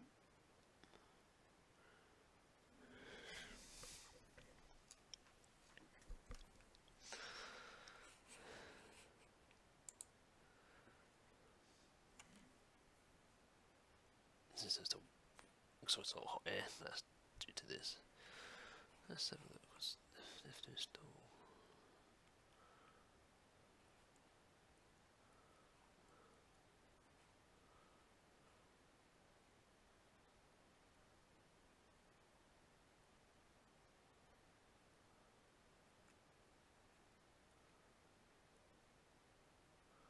Yeah, so the biggest fault is the video driver, 1.6 gigs.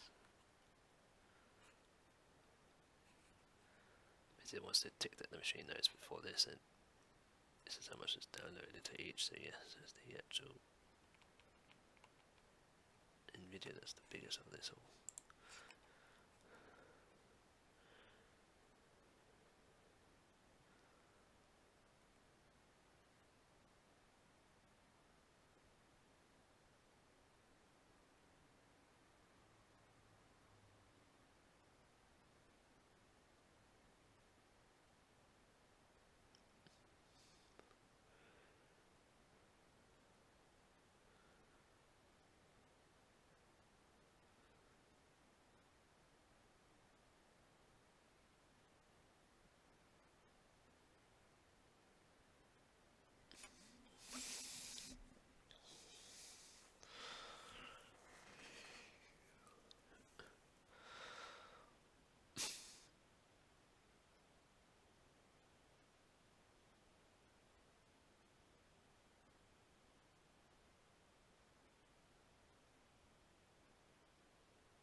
almost through. They've had to run.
Okay, it's almost done. They will install the stuff afterwards.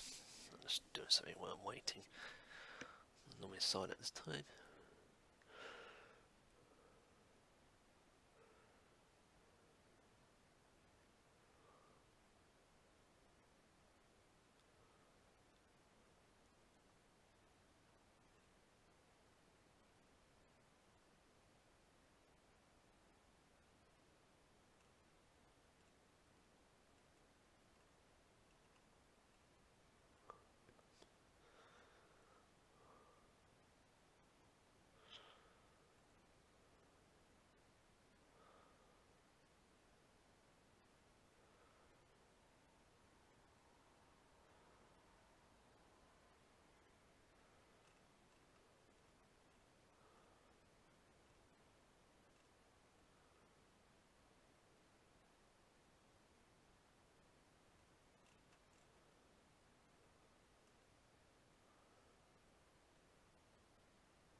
So checking something. Let's have a look. Okay, that's installing all the drivers. Okay.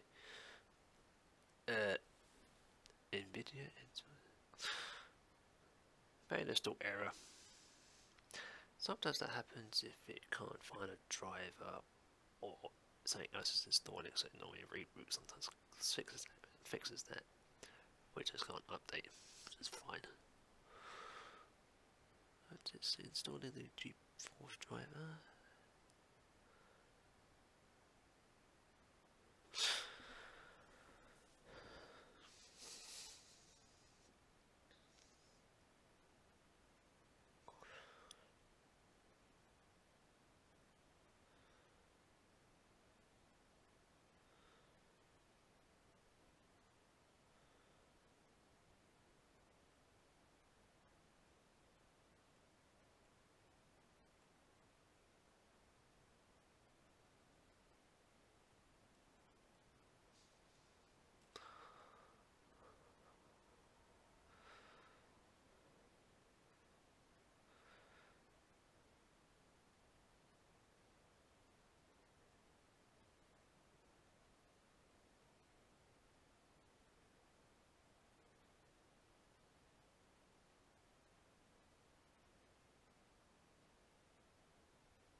Okay, let's see.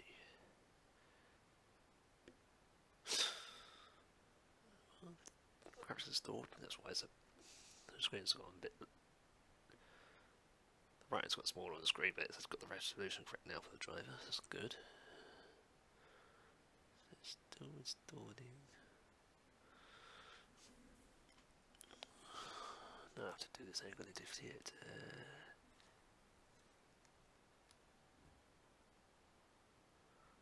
Number 2. So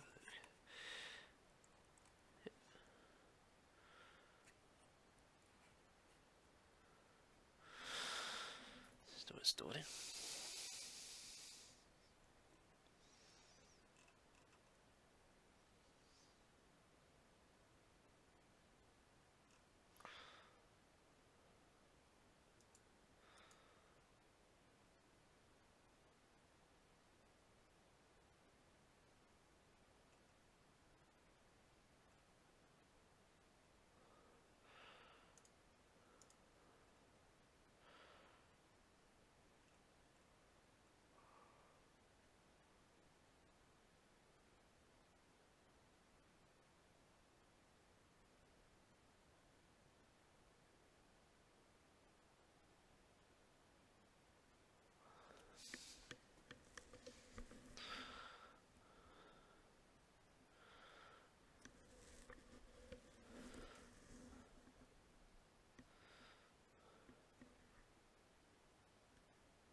Okay, right. So it's so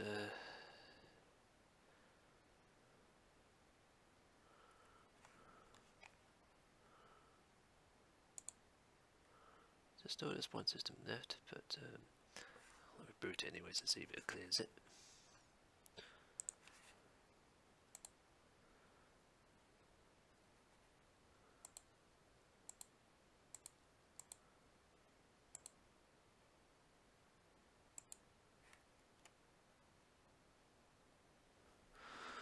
Let's reboot it and run it again to make sure everything's done.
see.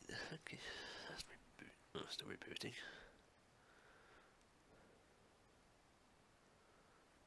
So there's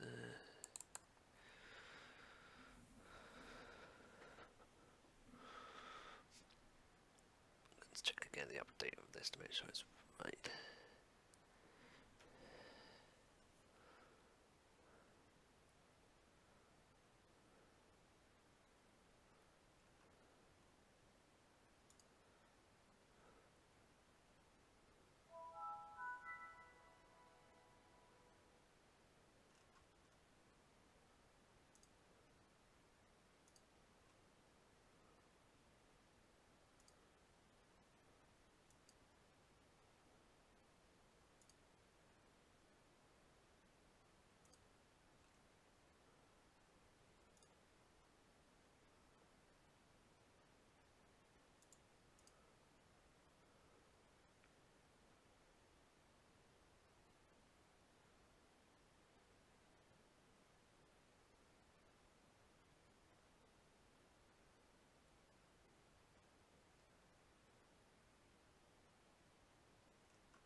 Put the probe again.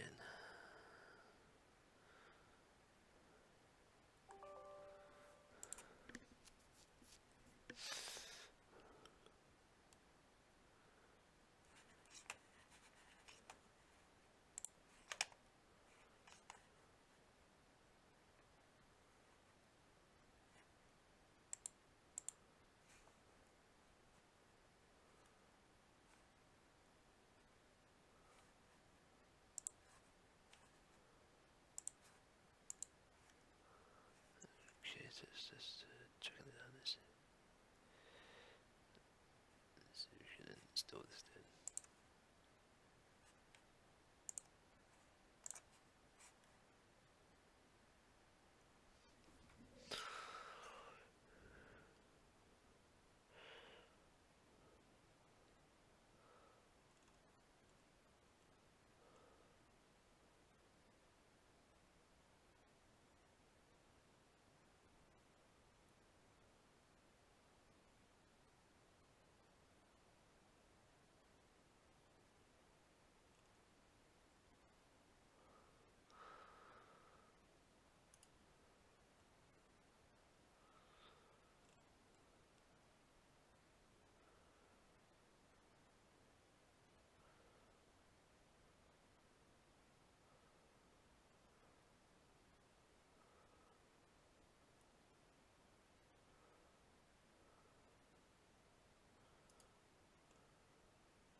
that driver but not installed.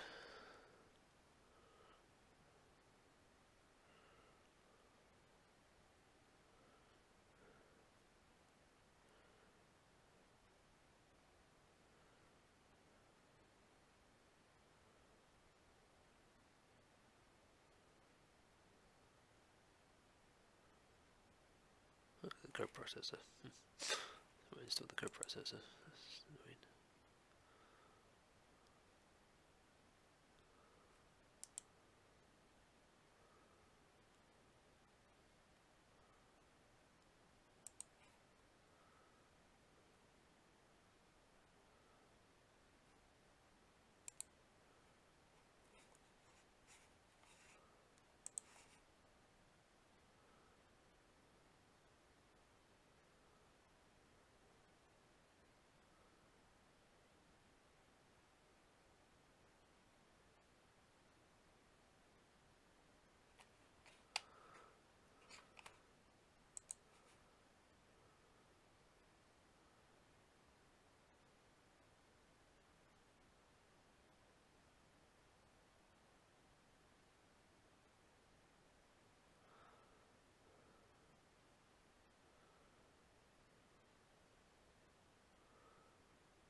Not when installed, but I think that not really necessary for this system at the moment. So yeah.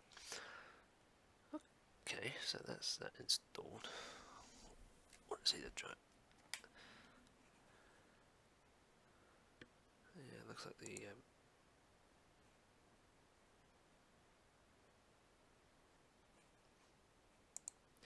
so the chipset drive's not working on the controller for the LAN, so that's not working at present, but the Wi-Fi's working, so that's good.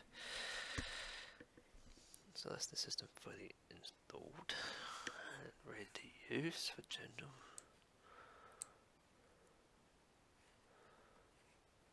Just erasing all the old files we don't need anymore.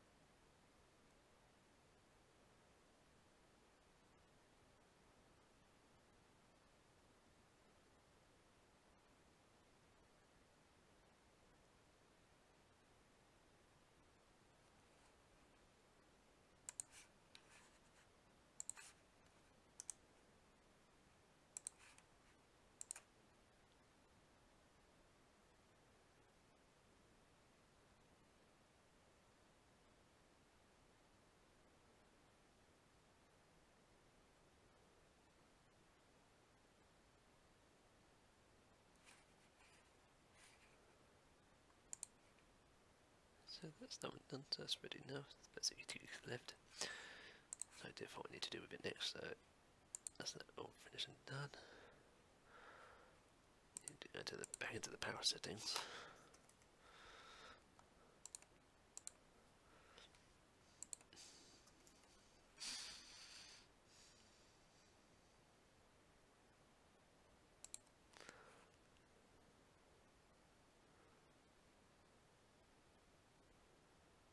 And change the sleep mode now since the driver's installed for the graphics driver. It does work now, so I want to always turn these off because it doesn't need to be going to sleep. So my laptop is always plugged in, so it's really annoying. So that's that done. So it's all done and ready. Next time I do it, it'll be done the other OS. And that's it. So there's Windows 10 on a general laptop. So it should give a good life for a couple of months before the new system. So yeah. So until next time, I will do the next one. So see you for then.